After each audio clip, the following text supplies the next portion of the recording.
আমরা যেই উদ্দেশ্যে আজকের এই আড্ডায় জয়েন করেছি সেটা হচ্ছে মূলত বই নিয়ে আড্ডা দেওয়া। তো এই ধরনের আড্ডা আসলে একটা চেষ্টা, যেখানে একজন যদি কোনো বই পড়ে থাকে তাহলে সেই বইয়ের যে বিষয়বস্তু সেটা আরো অনেকজনের সঙ্গে শেয়ার করা, এটাই হলো এই আড্ডার মূল উদ্দেশ্য। তো আজকের আড্ডায় আমাদের যে বইটি নিয়ে এবং যিনি এইটি নিয়ে আলোচনা করবেন, বইটি হচ্ছে আখতারুজ্জামান ইলিয়াস, আমাদের বাংলাদেশের একজন অন্যতম কথা সাহিত্যিক। আমার মনে হয় উনি খুব অল্প লিখেছেন, কিন্তু একজন খুবই শক্তিশালী কথা সাহিত্যিক। তো ওনার একটি বই, উপন্যাস চিলেকোঠার সেপাই, এই উপন্যাসে আখতারুজ্জামান ইলিয়াস কি বলতে চেয়েছেন, ওনার যে বক্তব্য প্লাস ওনার যে নিজস্ব যে পরিচিতি, সেটা নিয়ে আজকে আলাপ করবে আমাদের সিডনি প্রবাসী বন্ধু ওয়াসি উদ্দিন। তো ওয়াসি, তোমাকে ধন্যবাদ এই আড্ডায় এইরকম একটা চমৎকার বই নিয়ে অংশগ্রহণ করবার জন্য। তো শুরুতে আমি যেটা একটু বলে নেই সেটা হচ্ছে, বই জিনিসটা হচ্ছে এমন একটা জিনিস যেটা কোনো না কোনো সময় মানুষের কোনো না কোনো কাজে লাগে। তবে সবচেয়ে প্রথম যে জিনিসটা, এটার কাজ, সেটা হচ্ছে জ্ঞান অর্জনের জন্য বা কোনো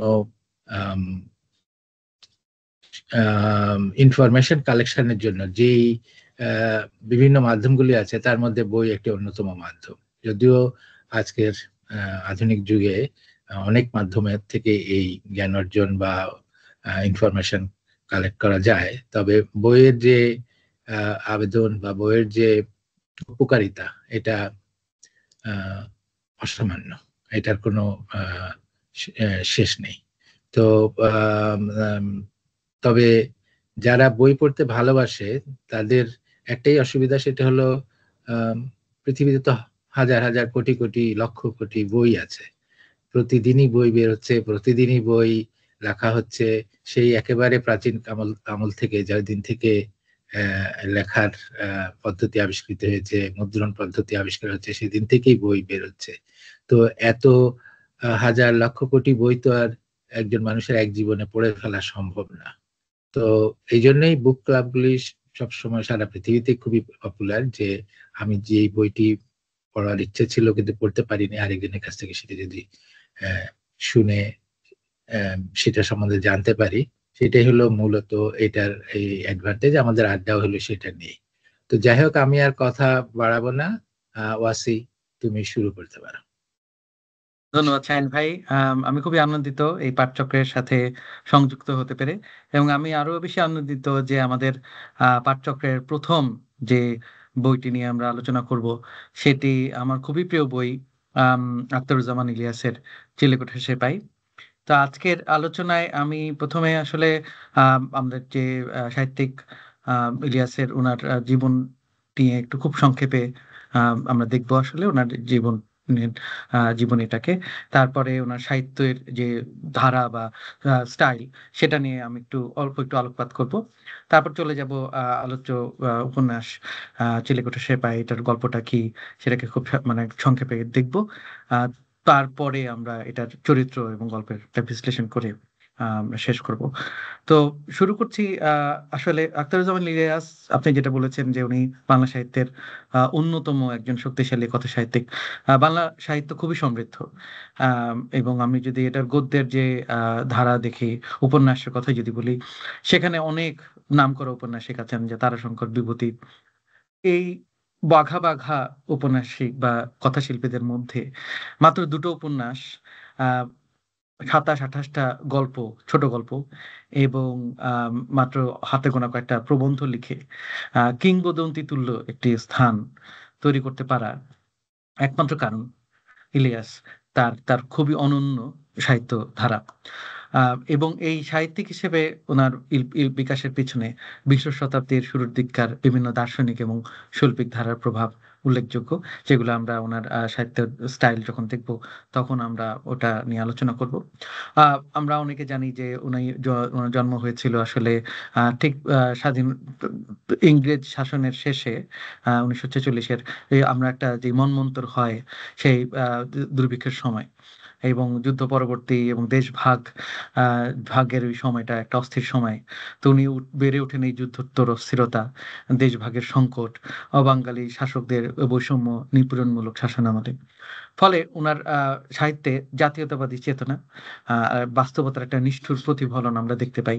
মানুষের ভেতর এবং বাইরের যে সংকট, আহ, সমাজের সাথে তার একটা সংকট, তার নিজের নিজের ভিতরের যে মনস্তাত্ত্বিক জটিলতা, এই নিগুড় মনস্তত্ত্বের পাশাপাশি উনি বিভিন্ন কাব্যিক এবং নিরীক্ষাধর্মী শৈল্পিক ধারায়, আম, যেমন উপমা বা চিত্রকল্পের যথেচ্ছ ব্যবহার, শব্দকল্প, এটাকে উনি ব্যবহার করেছেন। তাই তার ভাষাকে অনেক সময় মনে হয় ঊষর বা রসকসীন। তো এটা নিয়ে খুব চমৎকার একটি আলোচনা আছে বা একটা উক্তি আছে আম, হাসান আজিজুল হকের, সেটা আমরা পরে দেখব। তো উনি উনি বড় হয়ে উনার জন্ম হয়েছিল গাইবান্ধায় মাতুলালয়ে, ওনার মামার বাড়িতে। ওনার পৈতৃক বাড়ি কিন্তু বগুড়ায়। এবং আমরা এই কারণে দেখবো যে চিলেকোঠা সেপাই অথবা ওনার আরেকটি উপন্যাস খোয়াবনামায় উনি কিন্তু যখন গ্রামীণ পটভূমি এঁকেছেন, উনি কিন্তু এই অঞ্চলের মানুষের জীবন, তাদের ভাষা, ওটাকে কিন্তু উনি তুলে এনেছেন, কারণ এটার সাথে উনি অনেক পরিচিত ছিলেন। আবার অন্যদিকে উনি কিন্তু বড় হয়েছেন পুরানো ঢাকায়, মানে বড় হয়েছেন মানে জীবনের একটা বড় অংশ উনি কাটিয়েছেন পুরানো ঢাকায়। তো ওইখানকার ভাষা এবং জীবন ধারা ওনার ওনার লেখনীতে, এবং বিশেষ করে ছোট গল্প এবং তার এই চিলেকোঠা সেপাইতে আমরা কিন্তু অনেক বেশি প্রভাব দেখতে পাই। আম, ইলিয়াস নিজেকে দাবি করতেন ২৪ ঘন্টা লেখক হিসেবে। তার মানে উনি ২৪ ঘন্টা লিখছেন তা না, কিন্তু ওনার যে পর্যবেক্ষণ শক্তি তা ছিল অসাধারণ। বর্তমান সময়ের আরেক জনপ্রিয় কথাশিল্পী শাহাদুজ্জামান, উনি ইলিয়াসের বাসা থেকে তার ১১টি ডায়েরি নিয়ে আসেন। আমরা অনেকেই জানি যে আগে সবাই ডায়েরি লিখতেন এবং উনি বোধহয় ডায়েরি বাংলা এবং ইংরেজি, বেশিরভাগ ইংরেজিতেই লিখতেন এবং পরবর্তীতে এই ডায়েরিগুলো প্রকাশ করেন বেশ ব্যক্তিগত অনেক ফুটনোট বাদ দিয়ে। আমরা দেখতে পাই এই ডায়েরির বিভিন্ন সময়ে বিভিন্ন তথ্য উপাত্ত এবং ঘটনা প্রবাহ এবং সর্বোপরি তার ব্যক্তিগত চিন্তা উনি লিপিবদ্ধ করেছেন। এবং যেটা বলছিলাম যে ডায়েরির লেখাগুলো ওনার অসাধারণ পর্যবেক্ষণ শক্তি এবং অ্যাটেনশন টু ডিটেল তুলে ধরে। এমনকি চিলেকোঠা সেপাইয়ের অনেক ঘটনা প্রবাহ উনি ৬৯-এর উত্তাল সময়ের সত্যিকারের ঘটনা অবলম্বনে লিখেছেন। জীবনের শেষ কয়েক বছর আম উনি মারা যান ৯৬ সালে এবং উনি দুরারোগ্য ক্যান্সারের সাথে লড়াই করে গেছেন এবং এই কারণে তার একটি পা কেটে ফেলতে হয়। উনার বোন ক্যান্সার ছিল এবং এখানে খুবই আ মানে ইন্টারেস্টিং একটা জিনিস, সেটা হচ্ছে যে উনার যে অসাধারণ জীবনী শক্তি, সেটা কিন্তু উনি মারা যান বোধহয় ১৯৯৭ সালে। কিন্তু উনার যে সর্বশেষ উপন্যাস সেটা হচ্ছে খোয়াবনামা। সেটা বের হয় ১৯৯৬ সালে। যেটা উনি হয়তো লিখেছেন তার ৩-৪ বছর ধরে। কারণ উনার দুটো উপন্যাসই মহাকাব্যিক উপন্যাস। তো এত বড় পরিসরের একটি উপন্যাস উনি লিখেছেন এবং ক্যান্সারের সাথে লড়াই করে, তখনও ক্যান্সারের কোনো আধুনিক কোনো চিকিৎসা কিন্তু বের হয়নি এবং বোন ক্যান্সার অত্যন্ত বেদনাদায়ক একটি ব্যাধি। এটার সাথে এর অফুরন্ত জীবনী শক্তি এবং সহ্য শক্তি না থাকলে তার সাথে লড়াই করে এরকম একটি উপন্যাস লেখা শুধু আমার মনে হয় ইলিয়াসের পক্ষেই সম্ভব। তার এই সময়ের মনোকষ্ট নিয়ে শাহাদুজ্জামানের একটি গল্প আছে, আয়নার উপাস লাল, যেটা উনার ছোট গল্পের সংকলন পশ্চিমের মেঘে সোনার সিংহে আছে, আপনি পড়ে দেখতে পারেন। ইলিয়াস তার সূক্ষ্ম রসবোধের জন্য খুবই বিদিত। উনার পা কেটে ফেলার পরে তার এক শুভাকাঙ্ক্ষী উনাকে দেখে কান্না করছিল। তখন তিনি বলেন যে, "আমার পা নাই দেখে তুমি কান্না করছো। অথচ তোমার মাথায় যে কিছু নেই তার জন্য তো আমি কান্না করছি না।" তো তার ৩৩তম জন্মদিনে আবার ডায়েরির পাতায় ফিরে যাচ্ছি। তো উনি ডায়েরির পাতায় লিখেছেন এবং এখানে একটা উল্লেখযোগ্য ব্যাপার হচ্ছে উনি প্রতিটি জন্মদিনে উনি কিন্তু এভাবে উনি যেহেতু ৪৬ তো ৪৬ থেকে উনি ৭৬ এভাবে করে লিখতেন। তো তার মানে যেন উনি উনার জীবনটাকে মাপছেন এবং হয়তো উনি জানতেন যে উনি আসলে উনার সময় খুব কম। আমি জানি না। বাট আমার কাছে মনে হচ্ছে। তো উনি ৩৩তম জন্মদিনে খুবই ইন্টারেস্টিং একটা জিনিস লেখেন। উনি লিখেছেন যে উনি ইংরেজিতে লেখেন যে, "যীশু খ্রিস্টকে এই বয়সে ক্রুশবিদ্ধ করা হয়।" তো উনি নিজেকে জিজ্ঞেস করছেন যে, যীশু পৃথিবীতে যে অ্যাসাইনমেন্ট নিয়ে এসেছিলেন, তা পূরণ হয়ে যাওয়ার পরে তিনি প্রার্থনা করেন যেন ঈশ্বর তাকে উঠিয়ে নেন। এই জায়গায় ইলিয়াস তার নিজের সাফল্যের মূল্যায়ন করছেন। উনি কিন্তু নিজেকে যিশুর সাথে তুলনা করছেন না। কিন্তু উনার মানদণ্ডটা কতটা উঁচু মানের সেটা আমরা দেখতে পাচ্ছি যে উনি জিজ্ঞেস করছেন যে উনি উনি কি তার জীবনের অ্যাসাইনমেন্ট বা উনার প্রতি যে অ্যাসাইনমেন্ট দেওয়া হয়েছে সৃষ্টিকর্তা থেকে সেটাকে উনি শেষ করতে পেরেছেন বা কবে পারবেন? আ মাত্র ৫৩ বছরের জীবনে ইলিয়াস যা রচনা করে গেছেন তা আসলে বাংলা সাহিত্যের জন্য একটা অনন্য সংযোজন হয়ে থাকবে। উনার খুব শখ ছিল মুক্তিযুদ্ধ নিয়ে 'চিলেকোঠা সেপাইয়ের' মতো একটি মহাকাব্যিক এপিক উপন্যাস রচনা করবেন। যা আর হয়ে ওঠেনি। হয়তো তার অ্যাসাইনমেন্ট এর আগেই শেষ হয়ে গেছিল। তো এই হচ্ছে মানে আখতারুজ্জামান ইলিয়াসের ছোট মানে খুবই ছোট জীবন উনার। এবং মজার ব্যাপার হচ্ছে উনার এই সংক্ষিপ্ত জীবন কিন্তু আসলে অন্য অনেক আ আমরা দেখব নামকরা সাহিত্যিক যেমন কাফকা তার সাথে মিলে যায়। এবং কাফকার যেটা বলছিলাম যে ইলিয়াসের সাহিত্য স্টাইল কেন এত অনন্য? কারণ উনি যে সময়ে সাহিত্যিক হিসেবে বিকাশ লাভ করছেন, তখন কিন্তু উনার সমকালীন ছিলেন আমাদের আম আম আ শওকত আলী। যিনি মজার ব্যাপার হচ্ছে উনারা কিন্তু ব্যক্তিগতভাবে বন্ধু ছিলেন এবং শওকত আলী সাহেবের বাসায় ইলিয়াস সাহেব ভাড়া থাকতেন একসময়।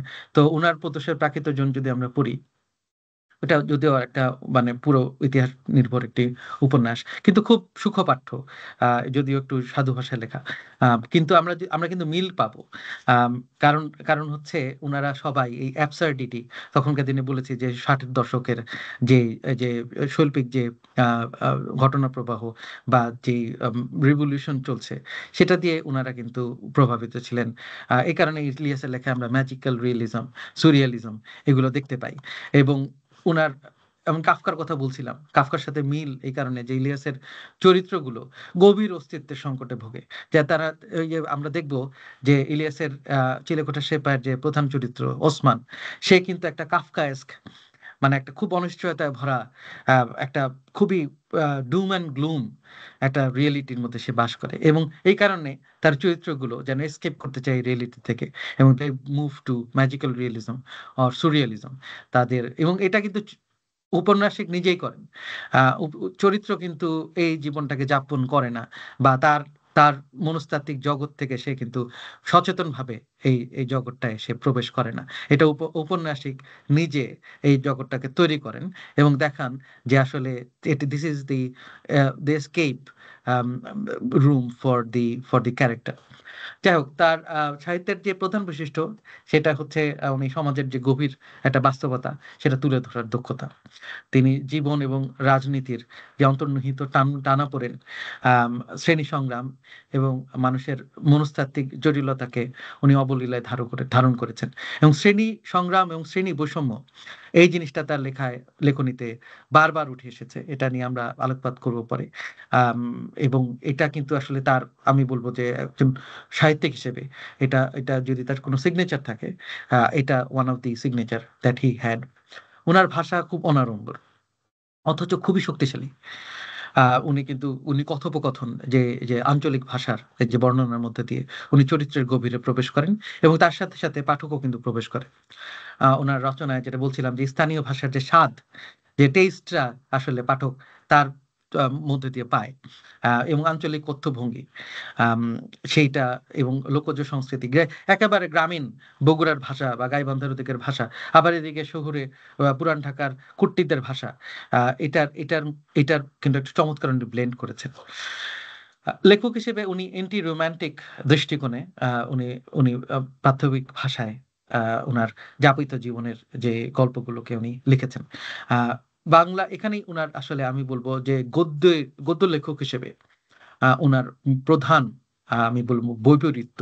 কারণ বাংলা গদ্যের যে ধারা আমরা সবসময় দেখি, সেটা কিন্তু একটা পেলব, একটা গীতল, মানে একটা মানে হচ্ছে গানের মতো একটা রোমান্টিক, একটা কাব্যগন্ধি একটা ধারা, যেটা বুদ্ধদেব বসুর আমরা যদি তার আমরা তিনজন বা রাত ভরে বৃষ্টি পড়ি, আমরা তিনজনের কথা বলছি এই কারণে, সেটাও কিন্তু আমরা আমরা যদি পড়ি, এটা একটা উপন্যাসিকা, কিন্তু আমরা দেখতে পারবো 20-এর দশকের যে ঢাকার পুরানো পল্টন কেমন ছিল, উনি খুব চমৎকার করে লিখেছেন। এবং এটা একটা রোমান্টিক, এটা আনরিকুয়েটেড লাভের গল্প, কিন্তু আমরা কিন্তু এটা এটা একটা পুরোপুরি রোমান্টিক, মানে গল্পটার মধ্যে যে ট্র্যাজেডিটা আছে এটাকেও কিন্তু উনি একটা রোমান্টিক ভাবে বর্ণনা করেছেন। কিন্তু ইলিয়াস কিন্তু রোমান্টিসিজমের ধার ধারেন না। ওনার আমি যেটা বলছিলাম যে ওনার ভাষা খুবই রসকসহীন। উনি উনি উনি খুব এই যে নিহিলিজম যে জিনিসটা আছে, যে একটা জিনিস যদি খারাপ হয় সেটাকে আমি খারাপ ভাবেই তুলে ধরবো, পাঠকের সেটা ভালো লাগুক বা না লাগুক। এবং এটা উনি করতে গিয়ে উনি কিন্তু সিনট্যাক্স কে বারবার করে ভেঙে চুরে উনি এটা নিয়ে খেলা করেছেন। উনি জটিল এবং আমি বলব যে আম মানে যেটা কমপ্লেক্স এবং কম্পাউন্ড সেন্টেন্স ব্যবহারে উনি কিন্তু উদার। মানে উনি ড্যাশ, সেমিকোলন এগুলো ব্যবহার করতেন প্রচুর। উনি বাক্যকে কখনো দীর্ঘ করতে দ্বিধা করতেন না। যেটা পাঠকের হয়তো পড়তে ১ম দিকে একটু একটা হোঁচট খাবে পাঠক। কিন্তু উনি উনি এই সিনট্যাক্স নিয়ে উনি যেটা করেছি যে বারবার করে উনি খেলা করেছেন। উনি দীর্ঘ বাক্য পাঠে যে পাঠক অনভ্যস্ত, তাকে কিন্তু সে যদি একবার মজা পেয়ে যায় তার লেখনীর, সে কিন্তু বিরক্তিকর হলেও যখন সে ধৈর্য ধরে পড়া শুরু করবে, সে কিন্তু এটাতে সে মজা পেয়ে যাবে। উনার ছোট গল্পগুলোকে আমরা দেখি যে উনি ফ্ল্যাশব্যাকের মতো করে লিখেছেন, এবং কাহিনীটাকে উনি ওভাবে বলেছেন। আম, এবং যেটা শ্রেণী সংগ্রাম নিয়ে বলছিলাম, সেটা হচ্ছে যে উনার লেখনীতে একটা মার্ক্সীয় দর্শনের প্রভাব লক্ষণীয়। কিন্তু তিনি কিন্তু সরাসরি মতবাদ প্রকাশে আগ্রহী না। বরং তিনি এই যে জীবনে যে বলছিলাম যে দ্বন্দ্ব, বঞ্চনা এবং সংগ্রামকে উনি উপন্যাস এবং গল্পের শরীরের ভিতরে উনি বনন করছে, মানে একেবারে বুনে দিচ্ছেন চরিত্রগুলো যেন আসলে একেবারে গেঁথে গেছে এই সমাজের যে একটা ফেব্রিক আছে এটার মধ্যে। তার চরিত্ররা সাধারণত নিপীড়িত হয়, এবং তারা বিভ্রান্ত বা সংগ্রামী মানুষ, যারা ইতিহাসের স্রোতে ভেসে চলছে, সেটা মুক্তিযুদ্ধ পূর্ববর্তী, মুক্তিযুদ্ধ পরবর্তী বা তার আর সমকালীন যেটা হোক। এই ব্যাপারে একটা জিনিস বলি যে দেশভাগ এবং পরবর্তী ২০ বছরের বিভিন্ন অভ্যুত্থানের মাধ্যমে যে বাংলাদেশের অভ্যুত হয়, এবং পরবর্তী সামাজিক ভঙ্গুরতা, রাজনৈতিক অস্থিরতা তাকে গভীরভাবে প্রভাবিত করেছে। এই এই তার তার যে তার লেখনীর মধ্যে এই ঘটনাবলী বারবার উঠে এসেছে। তার প্রত্যেকটা ছোট গল্প, তার দুটো বড় বড় গল্প, আহ, আহ, তার খোয়াবনামা লেখা হচ্ছে তেভাগা, মানে যে দুর্ভিক্ষের যে চিত্র, আহ, হয়তো আমি যেটা বলছিলাম যে পাঠকের কাছে পড়ে বিরক্তিকর লাগতে পারে যে কুলসুম যে চরিত্রটি আছে, একটু একটু সরে যাচ্ছি, আম, কিন্তু আমার কাছে মনে হচ্ছে এটা প্রাসঙ্গিক। কুলসুম বারবার করে সে তার পেটে এত ক্ষিধা, কিন্তু তার হাতে তার বাসায় শুধুমাত্র এক মুঠো চাল আছে। সে হাঁড়িটা খুলে সেই চালের গন্ধটা নিচ্ছে প্রাণ ভরে, এবং সে আবিষ্কার করেছে যে এই গন্ধটা দিয়ে সে যদি পেটটা ভরিয়ে রাখতে পারে, পেটকে সে মানিয়ে রাখতে পারবে। এই জিনিসটা বারবার ঘুরে ফিরে আসছে, বারবার ঘুরে ফিরে আসছে। গন্ধ দিয়ে পেট ভরানো, তার সৎ ছেলের জামার গন্ধ সে নিচ্ছে। সে বিভিন্ন তার তার তার নানার একটা বই ছিল, সেই বইয়ের পুরনো বইয়ের গন্ধ সে নিচ্ছে, গন্ধ দিয়ে সে পেট ভরাচ্ছে। এই যে মানুষের, যে একটা মানুষ কতটা প্রান্তিক জনগোষ্ঠীর একটা মানুষ, কতটা দেয়ালে পিঠ থেকে গেলে সে শুধু গন্ধ দিয়ে তার দিনের পর দিন তার দিনটাকে কাটিয়ে নিচ্ছে, কারণ চারদিকে দুর্ভিক্ষ চলছে।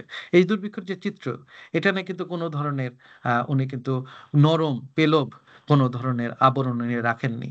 ওনার গল্পটা পড়লে তখন লেখনী পড়লে পাঠকের, যে যে পাঠকের পেটে ভরা তার কাছে বিরক্তিকর লাগতে পারে, কিন্তু যার পেটে ক্ষুধা আছে সে কিন্তু এই কষ্টটা বুঝতে পারবে। তো যাই হোক, যেটা বলছিলাম যে উপমহাদেশের আরেক শক্তিশালী কথা সাহিত্যিক সাদাত হোসেন মান্টো, উনিও কিন্তু এই দেশভাগের এই ট্র্যাজেডি উনাকে গভীরভাবে প্রভাবিত করেছে। এবং এটা আখতারুজ্জামান ইলিয়াসের সাথে মিল আছে। মান্টোর ব্যাপারটা হচ্ছে উনি অনেকটা একটা পিটিএসডি বা পোস্ট ট্রমাটিক ডিসঅর্ডারে ভুগতেন। কারণ উনার যদি উল্লেখযোগ্য যে গল্পগুলো আছে 'ঠান্ডা কোষ' বা 'খোলদো' এগুলো যদি আমরা পড়ি, আমরা ইলিয়াসের মতো করে দেখব যে নির্মোহভাবে, হ্যাঁ, কিন্তু সূক্ষ্ম রসবোধ দিয়ে উনি কিন্তু উনার গল্পের মধ্যে যে এই ট্র্যাজেডি, যে একটা মেয়েকে আ ধর্ষণের পর ধর্ষণ করা হয়েছে, সেখানে তাকে বলা হচ্ছে খোলদো এবং সে ক্লকওয়ার্ক, সে তার জামা খুলে ফেলছে। কারণ তাকে এতবার এই ইনস্ট্রাকশনটা দেওয়া হয়েছে। এটা উনি ছো ছোট্ট কিশোরী মেয়ে। তার উপর যে অবর্ণনীয় যে মানে পাশবিক নির্যাতন হয়েছে, সেটাকে উনি খুব নির্দ্বিধায় অবলীলায় কিন্তু উনি বলে গেছেন। এবং এটা পড়ার পরে পাঠক কিন্তু কিছুক্ষণ একদম মেরে বসে থাকবে যে, "আমি এটা কি পড়লাম?" এবং এই বাস্তবতাটাকে সে ৫০ বছর পরে, ১০০ বছর পরেও সে কিন্তু রিলেট করতে পারবে। যাই হোক, যেটা শ্রেণী সংগ্রামের কথা বলছিলাম, মধ্যবিত্তকে, এটা বললে হয়তো একটু বেশি বলা হয়ে যাবে। কিন্তু মধ্যবিত্তকে ইলিয়াস মনে প্রাণে ঘৃণা করতেন। এখন মধ্যবিত্তকে আসলে উনি ঘৃণা করতেন না। মধ্যবিত্তর যে হঠকারিতা, আ তাদের যে, আমি বলব, ক্লীবতা, তাদের কিছু না করতে পারার যে আ ব্যাপারটা, সেটাকে উনি উনি বারবার করে তুলে এনেছেন এবং এটাকে আমরা খুব প্রকটভাবে দেখব চিলেকোঠার সেপাইতে, যে নিম্ন মধ্যবিত্ত আ সা শ্রেণীর ওসমান, সে আসলে সংগ্রামের মধ্যে যেতে পারছে না। কারণ সে জীবনের বিভিন্ন ডামাডোলে, তার জীবনের প্রয়োজনে, এবং সে কিন্তু তার জীবনের ঘেরাটোপে সে বন্দী। এবং মধ্যবিত্ত, আমরা আমরা জানি আ যে আমরা যদি স্বাধীনতা যুদ্ধ দেখি, কয়জন মধ্যবিত্ত ছাপোষা মানুষ যার পরিবার ছিল, তারা যুদ্ধে ঝাঁপিয়ে পড়েছেন। কিন্তু যারা নিম্নবিত্ত, যাদের কিছুই হারানোর নেই, সেই মানুষগুলো। এখন আরেকটি খুবই উল্লেখযোগ্য আ দিক ইলিয়াসের রচনায়, যেটা আমি বলছিলাম যে উনি হাইপার রিয়ালিজম বা ওই ম্যাজিক্যাল রিয়ালিজম। তো দৃশ্যকল্প রচনায় উনার যে রূপকের ব্যবহার, এটা উনাকে কিন্তু আবার সাহিত্যিক হিসেবে খুবই অনন্য করেছে। যেমন এই উপন্যাসে আ একটা খুবই চমৎকার একটা জায়গা আছে। এবং আমরা জানি যে এই চেলেকোঠা সেপাইটা আসলে আম সেই ৬৯ এর গণ-অভ্যুত্থানের সেই সময়টা নিয়ে লেখা। সেটা আসলে একটা শীতকাল। শীতের এই ছোট্ট একটা সময়। এই সময় কারফিউ চলছে পুরান ঢাকার আম রাস্তায়। একটা সান্দ্র কুয়াশা, ভেজা কুয়াশা। এই কুয়াশার ল্যাম্পপোস্টের আলো, কুয়াশার মধ্যে দিয়ে মানে ল্যাম্পপোস্টের আলোর মধ্যে দিয়ে কুয়াশা চলে যাচ্ছে। এটাকে উনি তুলনা করেছেন যেন ডিমের কুসুম গলে, গলে পড়ছে। আম এবং আমরা দেখব যে আ হাসান আজিজুল হক এই জিনিসটাকে তুলে এনেছেন। যে এটা পাঠক হিসেবে যখন আপনি পড়ছেন, তখন এটা চোখে যেমন আরাম দিচ্ছে, কিন্তু তেমনি চমৎকারভাবে আ আপনাকে এই দৃশ্যকল্পটাকে ফুটিয়ে তুলছে। আপনি যেন ঠিক ওই রাস্তাটায় চলে যাচ্ছেন। ভেজা একটা রাস্তা, শুনশান, জনমানবহীন। রাস্তা ভিজে আছে এবং কুয়াশাটা মেঘের মতো বয়ে যাচ্ছে ল্যাম্পপোস্টের মধ্যে দিয়ে, এবং সেই ভেজা কুয়াশার মধ্যে দিয়ে ল্যাম্পপোস্টের আলোটা আসলেই যেন গলে, গলে পড়ছে। এই যে উপমার ব্যবহার, এটা কিন্তু উনাকে করেছে আ খুবই মানে অনন্য। যেমন আমরা উনার ছোট একটা গল্প আছে 'দোজখের রুম'। সেখানে মোবারক হোসেন, যার স্ত্রী বিগত হয়েছেন এবং সে পক্ষাঘাতগ্রস্ত। সেও দিন গুনছে, মারা যাচ্ছে। সে তার স্ত্রীকে তার মনোজগতে দেখতে পায়। কারণ সে এমন সময়ের ঘটনা নিয়ে, যখন আসলে ঘরে, ঘরে টিভি ছিল না। সে শুয়ে একটু কড়িকাঠ দেখা ছাড়া তার কিছুই করার ছিল না। কিন্তু এখানে গল্পটা অনন্য হয়েছে কিভাবে? কারণ অনেক এটা খুবই সাধারণ ঘটনা যে একটা মানুষ তার মৃত স্ত্রীকে দেখতেই পারেন। মৃত স্ত্রীর সাথে সে আম কথা বলতে পারে। কিন্তু এখানে জিনিসটা ইলিয়াস যেটাকে আসলে মানে উনি যে ব্যতিক্রমভাবে প্রতি উপস্থাপন করেছেন। মোবারক হোসেন তার ছেলেমেয়েরা মারা যাচ্ছে এবং উনি পরোক্ষভাবে তার স্ত্রীকে দায়ী করছেন যে আসলে তার স্ত্রী ছেলে-মেয়েদেরকে উনার কাছ থেকে কেড়ে নিচ্ছেন এবং হয়তো তাকেও নিয়ে যেতে চান। এবং এই পক্ষাঘাতগ্রস্ত অবস্থায় শুয়ে উনি কিন্তু মৃত্যুকে কামনা করছেন না। হঠাৎ করে উনি জীবনকামী হয়ে যাচ্ছেন। এবং উনি এই যে শিফটিং, এই যে আবার সেই মধ্যবিত্তের, আমি বলছি যে শিফটিং বল গেম, মানে ব্লেম গেম, যে সে কিন্তু তার এই ব্লেমটাকে স্ত্রীর উপরে পরোক্ষভাবে সে অভিযোগটাকে সে পাঠিয়ে দিচ্ছে যে তার স্ত্রীর, মৃত স্ত্রী এই সবকিছুর জন্য দায়ী। এই যে আমি বলছি যে আপনার সুরিয়ালিজম, সে যে একটা অধিবাস্তব, পরাবাস্তব একটা, সে যার বাস্তবতা সে নড়তে পারছে না। এখান থেকে সে এসকেপ করে সে একটা পরাবাস্তব জগৎ যেখানে তার স্ত্রীর সাথে সে কথা বলছে এবং সে স্ত্রীকে দায়ী করছে প্রত্যেকটা জিনিস, প্রত্যেকটা ট্র্যাজেডির জন্য তার পরিবারে, তার জীবনে। এটাকে কিন্তু এখানে কিন্তু ইলিয়াসের ব্যতিক্রম। আহ উনার যেটা বলছিলাম যে উনি জীবনের একটা বড় অংশ কাটিয়েছেন ঢাকায়। পুরানো ঢাকার ভাষা এবং এখানকার মানুষের অনাড়ম্বর এবং নিরাভরণ জীবনযাপন। নিরাভরণ কথাটা খুবই প্রাসঙ্গিক এখানে, কারণ আমরা এই যে এই উপন্যাসে দেখতে পারবো যে এখানে আসলে ল্যাক অফ প্রাইভেসি। আমরা যদি আগেকার যে গল্পটা 60-এর দশক 70-এর দশকের যে সব লাগোয়া মানুষের জীবনগুলো, যে আমরা আমরা দেখতে পাই হাড্ডিখিজির শীতের ঈদের দিন সকালে, শীতের দিন সে ঠান্ডা পানি দিয়ে কুয়োতলায় গোসল করছে, এটা সবাই দেখতে পাচ্ছে। আবার ওসমান সকালবেলা বের হয়ে সে বিড়ি টানছে, সে তাকে চারপাশে সবাই দেখতে পাচ্ছে। সে এবং তার তার যেহেতু প্রাকৃতিক কাজ সারতে হবে এবং সেইটা অনেক দূরে, সে হয়তো ছাদের এক কোনায় গিয়ে এই বাজে ভাবে এই কাজটা করছে এবং এটাও হয়তো সবাই তাকে দেখতে পাচ্ছে। কিন্তু এই যে বলছি নিরাবরণ জীবন, এটা তার সাহিত্যকে কিন্তু ব্যাপকভাবে প্রভাবিত করেছে। পুরানো ঢাকার যে কুর্তিদের যে ভাষাটা, এই ভাষাটা কিন্তু খুব শরীরী ভাষা। আমরা যদি বলি যে চলুন যাই, এটা না বলে যদি বলে লন জায়গা, যেটা হাড্ডিখিজির লন থানায় যাই, এটার মধ্যে কিন্তু একটা দমক আছে। এটা এটা পাঠককে একটা ধাক্কা দেয় এবং এই এবং এই ধাক্কার কারণে যেটা আমি বলছিলাম যে পাঠক কিন্তু এই চরিত্রের সাথে একাত্ম হয়ে যায়, আহ এই এবং চরিত্রের মধ্যে সে ঢুকে যেতে পারে। হাসান আজিজুল হকের যে কথাটা বলছিলাম, ইলিয়াসের ওই যে 33 বছর, 33তম জন্মদিনের ওনার জন্মদিন বোধহয় ফেব্রুয়ারিতে ছিল, কিন্তু ওই বছরের শেষের দিকে ওনার প্রথম গল্পগ্রন্থ বের হয়, অন্য ঘরে অন্য সাল, 1976 সালে। এবং হাসান আজিজুল হক সেটার পাঠ প্রতিক্রিয়ায় উনি খুব চমৎকার করে একটা লেখনী লিখেছিলেন। সেখান থেকে আমি একটা একেবারে কোট আনকোট উদ্ধৃত করছি। অন্য ঘরে অনুস্বর, তীরের মতো ঋজু, হানি লঙ্কার মতো বদমেজাজি এবং পরনারীর মতো আকর্ষণীয়। এই বইয়ের গদ্য শুকনো, খটখটে, প্রায় সবটাই ডাঙা। ডাঙার উপরে কচি নরম সবুজ গাছপালা জন্মেছে এমনও মনে হয় না। কোথাও একটু দয়া নেই, জল দাঁড়ায় না, বাস্তব ঠিক যেমনটি তেমনই আঁকা। ক্যামেরাও এর চেয়ে নিখুঁত ছবি তুলতে পারে না। খুব ছোট, খুব সংক্ষেপে উনি কিন্তু ইলিয়াসকে খুব চমৎকারভাবে বর্ণনা করছেন। এই যে আমি বলছিলাম, সান্দ্র কুয়াশা, ল্যাম্পপোস্টের আলো ডিমের কুসুমের মতো গলে গলে পড়ছে। আপনাকে আপনাকে ক্যামেরা দিয়ে ছবি তুলে দিলেও আপনি কিন্তু এই ছবিটা ভিজুয়ালাইজ করতে পারবেন না, বুঝতে পারবেন না, যেটা ইলিয়াস করে দেখেছেন। যাই হোক, গল্পে চলে যাচ্ছি। এই ছিল ওনার ওনার সাহিত্যের যে স্টাইল বা কেন উনি সাহিত্যিক হিসেবে অনন্য সেটা। এবং আমরা গল্পটা যখন দেখব তখন আমরা সেটাকে আরো ভালোভাবে বুঝতে পারবো। তো চিলেকোঠা সেপাই আসলে যেটা বলেছিলাম যে 69-এর গণ অভ্যুত্থানের পটভূমি আমি তোমাকে এখানে একটু ইন্টারাপ্ট করছি। তুমি যখন গল্পে যাচ্ছ, তো তার আগে আমি তোমার কাছে 2-3টা একটু কোশ্চেন দিয়ে রাখি। তুমি গল্পটা বর্ণনা করে সেটা চরিত্রগুলি বিশ্লেষণ করার পরে অ্যান্সারটা দিতে পারো, যেটা আমার মাথায় এখনই আসলো। আমি মনে হয় বলেই রাখি তোমাকে। সেটা হলো অবশ্যই যে আখতারুজ্জামান ইলিয়াসকে আমার কেন জানি মনে হয় যে মানে ওনাকে যেভাবে মূল্যায়ন করা, ওনার জীবিত অবস্থায় মূল্যায়ন করা দরকার ছিল, সেটা আসলে হয়নি।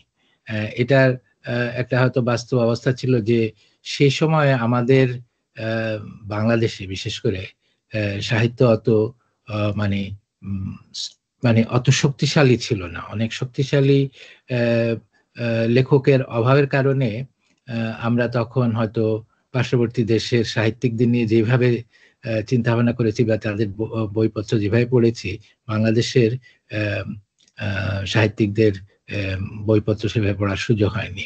তো আমি তোমার কাছ থেকে তোমার ঘটনা বিশ্লেষণ করবার পরে আরেকটু জানতে চাইবো যে এটা কি তোমার মনে হয় যে উনি হয়তো রং টাইমে জন্মগ্রহণ করে আমাদেরকে আরো হয়তো অনেক কিছু দিতে পারতেন, কিন্তু আমরা যেহেতু ওনাকে ওই সময় ওইভাবে অ্যাপ্রিসিয়েট করতে পারিনি, তো সেইটা কি হয়তো ওনার কোনো এক ধরনের হতাশা কি ওনার ছিল কিনা। আর 2 নম্বর কোশ্চেন যেটা, সেটা হলো উনি রাজনীতি সচেতন, অবশ্যই একজন রাজনীতি মাইন্ডেড মানে পলিটিক্যাল মাইন্ডেড ব্যক্তি ছিলেন। তো একজন লেখকের যে দায়বদ্ধতা সমাজের প্রতি, জীবনের প্রতি, মানুষের প্রতি, সেটা আমার মনে হয় উনি ব্যক্তিগতভাবে ওনার লেখনীতে অত্যন্ত চমৎকারভাবে উপস্থাপন করেছেন। তো আমার কোশ্চেন থাকবে তোমার কাছে, যে সেটা হলো যে ওনার রাজনৈতিক যে চিন্তা ভাবনা, সেটা কি উনি যথার্থভাবে ওনার লেখনীতে প্রকাশ করতে পেরেছিলেন কিনা, বা কোন ধরনের যে মতাদর্শ, যেটা উনি সাধারণ মানুষের কথাই বলতে চেয়েছেন, সেটাকে উনি কিভাবে উপস্থাপন করেছেন। এই দুইটা কোশ্চেনের একটা বিশ্লেষণ তুমি যদি তোমার শেষের দিকে দাও, তাহলে আমার মনে হয় অ্যাটলিস্ট আমার একটা মানে একটা এক ধরনের চিন্তার একটা বিশ্লেষণ পাবো। তো তুমি এবার বোধহয় গল্পে যেতে পারো। ধন্যবাদ। যেটা বলছিলাম, একটু ভাইয়ের সাথে একটু অ্যাড করতে পারি? অবশ্যই। হ্যাঁ, মানে সময়ের কথা বললেন, সময়ের সাথে আরেকটা হচ্ছে যে ভাষার ব্যবহার বা সেখানেও কি কোনো কিছু আছে কিনা, যে ধর মানে ওনার যেটা হচ্ছে, আমি যদি নামই বলে ফেলি, হুমায়ুন আহমেদ ফর এক্সাম্পল, যে সর্বজন বিদিত, মানে ধরো সহজ ভাষার জন্য যে সর্বজন সহজে হয়তো তার লেখাগুলো পড়ে ফেলছে বা বুঝে ফেলছে, সেক্ষেত্রে মানে ওনার যেই স্টাইল, লেখার স্টাইল, সেইটা কি ওনাকে কোনোভাবে রেস্ট্রিক্ট করেছে কিনা, যে মানে বৃহত্তর পাঠকের কাছে ওনাকে সহজ পাঠ্য করতে বা কিছু, সেক্ষেত্রে কি উনি নিজেই এটা কি তার হয়তো বা তার চয়েস ছিল কিনা, কিংবা এটা কি যাই হোক, এই বিষয়টা আর কি, এই অ্যাঙ্গেলটা যদি একটু কভার করা যায়। অবশ্যই। তাহলে আমরা ৩ টা জিনিস দেখতে পাচ্ছি। একটা হচ্ছে যে তার রাজনৈতিক দর্শন, সেটা এবং সাধারণ মানুষের গল্প উনি কিভাবে বলছেন। একটা হচ্ছে যে উনি মূলধারার এবং জনপ্রিয় ধারার লেখক কি উনি হতে চেয়েছেন কিনা বা হতে পেরেছিলেন কিনা একটা। আর আরেকটা আপনি যেটা বললেন যে তার সরি, আপনি ১ম কোয়েশ্চেনটা শাহীন ভাই, ১ম টা কি রাজনীতির ছিল নাকি? না, দ্বিতীয়টা ছিল রাজনীতি, আর প্রথমটা ছিল আসলে আমরা কি ওনাকে কল্যাণ মানে করতে পেরেছি কিনা। হ্যাঁ, উনি ভুল সময়ে জন্মেছেন কিনা। ওনাকে ভুল আচ্ছা, ঠিক আছে। আচ্ছা, আমি ৩ টাই আসলে অত্যন্ত প্রাসঙ্গিক, এবং আমি চেষ্টা করব ৩ টাই বলার। খুব সংক্ষেপে গল্পটা বলি। গল্পটা যেটা বলছিলাম যে ৬৯ এর গণ অভ্যুত্থানের পটভূমিতে লেখা, এবং খুব কম সময়ের একটা মানে আমি বলব টাইম ফ্রেমে লেখা, এবং উত্তাল যে ৬৯ এর, আমি বলব যে ৬৯ এর যে উত্তাল সময়টাকে, যেই কয়েকটা আমি বলবো সাহিত্য আম সৃষ্টি বাংলা সাহিত্যের তুলে ধরতে পেরেছে যথার্থভাবে, তার মধ্যে এটা অন্যতম। আমি বলব এটাই আসলে অন্যতম।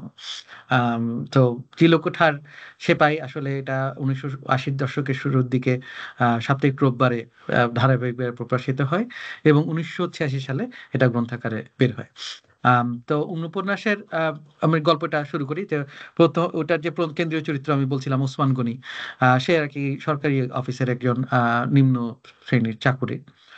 কিন্তু সে থার্ড ক্লাস চাকুরি না আবার। সে অফিসার, কিন্তু নিম্ন, মানে সে একেবারে আ মে একেবারে আমি বলব যে প্রবেশনারি অফিসার টাইপের। আ যাই হোক, তো সে দেশভাগের কারণে ঢাকায় চলে আসে। কিন্তু তার বাবা থেকে যায় আম আম আ ভারতে, কলকাতায়। সে বাবা বেঁচে আছে কিনা সেটাও সে জানে না। তো গল্পটা শুরু হয় এভাবে, এবং গল্পটার ১ম পাতাতেই আমরা কিন্তু, উপন্যাসের ১ম পাতাতে আমরা যেহেতু ওসমান গনি একজন ব্যাচেলর, অকৃতদার মানুষ, এবং তার একটা ছন্নছাড়া জীবন। তার সংসার, তার জীবনটা কেমন? তার ঘরটা কেমন? এটাকে উপন্যাসে কিন্তু খুব চমৎকারভাবে তুলে ধরেন। সেটা আমরা দেখতে পাবো। এবং সে উপন্যাসটা শুরু হয় যে সে আসলে তার বাবাকে স্বপ্নে দেখে। তার বাবা বেঁচে আছে না মারা গেছে। এবং এটা দেখে সে অবশ্যই বিহ্বলভাবে সে জেগে ওঠে। এবং এই যে আমি বলছিলাম যে মধ্যবিত্তের যে আসলে যে এসকেপ, এবং তার আসলে আ তার তার যে মানে এসকেপ ফ্রম রিয়ালিটি, তার দায় মুক্তির যে একটা এক এবং সে কোনো কিছু সে পরোয়া করে না। একটা জিনিসকে সে কিন্তু ঘুম থেকে উঠেছে, তার বাবাকে স্বপ্ন দেখে বাবা বেঁচে আছে কি নাই। এটা থেকে সে খুব দ্রুত কিন্তু সে চলে যায়। তার চোখে পড়ে যে তখনকার দিনের একটা সাপ্তাহিক আ আম আম আ ও ম্যাগাজিনে তখনকার দিনের মিস ইউনিভার্স যে হয়েছে তার একটা মদালসা আ ছবি। সেটা দেখে সে একটু উদ্বেলিত হয়ে যায়। পরবর্তীতে আমরা দেখতে পাই যে তাকে আসলে দোতলার যে ভাড়াটিয়া আ তার আ মুক আম ছেলে এসে তাকে ডাক দেয়। তার নাম রঞ্জু। কাকতালীয়ভাবে ওসমান গনির ডাকনামও রঞ্জু। এবং এই প্রসঙ্গে একটু বলে রাখি, আম আ আখতারুজ্জামান ইলিয়াস উনার ডাকনাম ছিল মঞ্জু। তো এই কারণে উনার অনেক গল্পেই কিন্তু আমরা রঞ্জু এবং মঞ্জু এই আ চরিত্রগুলোকে দেখতে পাই। তো যাই হোক, তো রঞ্জু এসে জানায় যে তার ভাইকে মিলিটারি পুলিশ মেরে ফেলেছে গুলিতে। আ এবং তার লাশ আনা হয়েছে। তার ভাই মিছিলে গিয়েছিল। তো আ ওসমান গনি খুব বিরক্ত চাপতে নিচে যায় এবং গিয়ে দেখে যে তার আম আ যে বাড়িওয়ালা, আম যে মহাজন বলে আরকি তাকে সবাই। সে সেখানে আছে, ছেলেটির বাবা আছে, লাশটা আছে এবং এখানে কিন্তু এক পর্যায়ে সে যে পুলিশও আছে, পুলিশ এবং কিছু ছেলে আছে যারা ছেলেটির সাথে আম আ গিয়েছিল মিছিলে। এবং এই প্রসঙ্গে বলে রাখি যে ছেলেটিকে উনি এখানে তুলে এনেছেন। এই ছেলেটির আসলে ওই যে যেটা বলছিলাম উনি উনার ডায়েরিতে লিখে রেখেছিলেন যে এই নামে আসলে একজন ছিল এবং সে পুলিশের গুলিতে মারা যায়। কোন এক সময় এটা পত্র-পত্রিকায় আসে। উনি ওই নামটাই ব্যবহার করেছেন যে সে চাকরি করত, সে গিয়েছে মিছিলে, পুলিশের গুলিতে মারা গিয়েছে। পত্রিকায় আসলে ওই ছোট্ট একটি উপর সংবাদ এসেছে। এটা এই সংবাদটি বা এই যে মৃত্যুটি, এটি তার পরিবারকে কিভাবে প্রভাবিত করছে বা তার সাথে যারা ছিল তাদেরকে কিভাবে প্রভাবিত করছে, এটা কিন্তু পত্রিকার আ সংবাদে আসে না।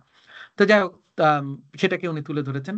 আ তো আমরা দেখতে পাই ওসমান, এই যে আবার বলছি যে escape from reality। তো ওসমান এক পর্যায়ে পুরো জিনিসটাকে সে নিতে পারে না।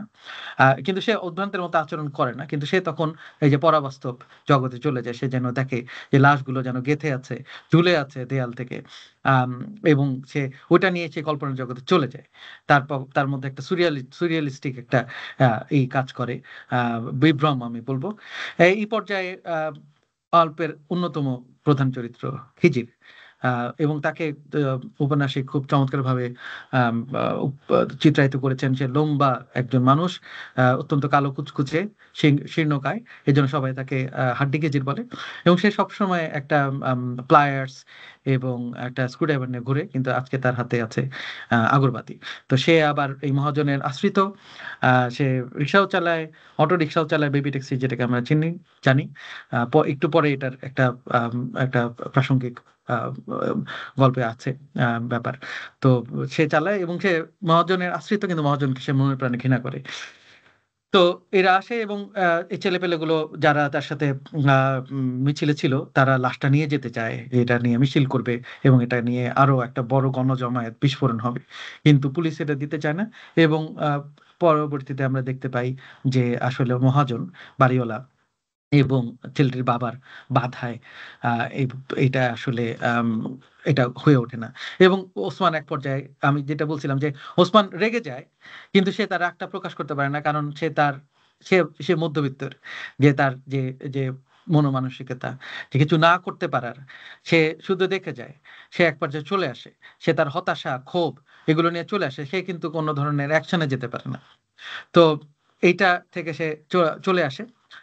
পরবর্তীতে আমরা দেখতে পাই যে সে যাচ্ছে, তার যাপিত জীবনের মধ্যে সে মিটিং মিছিল দূর থেকে সে অবলোকন করছে। কিন্তু সে কিন্তু মিটিং বা মিছিলে, সংগ্রামের মধ্যে সে কিন্তু আম আ অ্যাক্টিভলি পার্টিসিপেট করছে না। সক্রিয়ভাবে তার কোনো অংশগ্রহণ আমরা দেখতে পাচ্ছি না।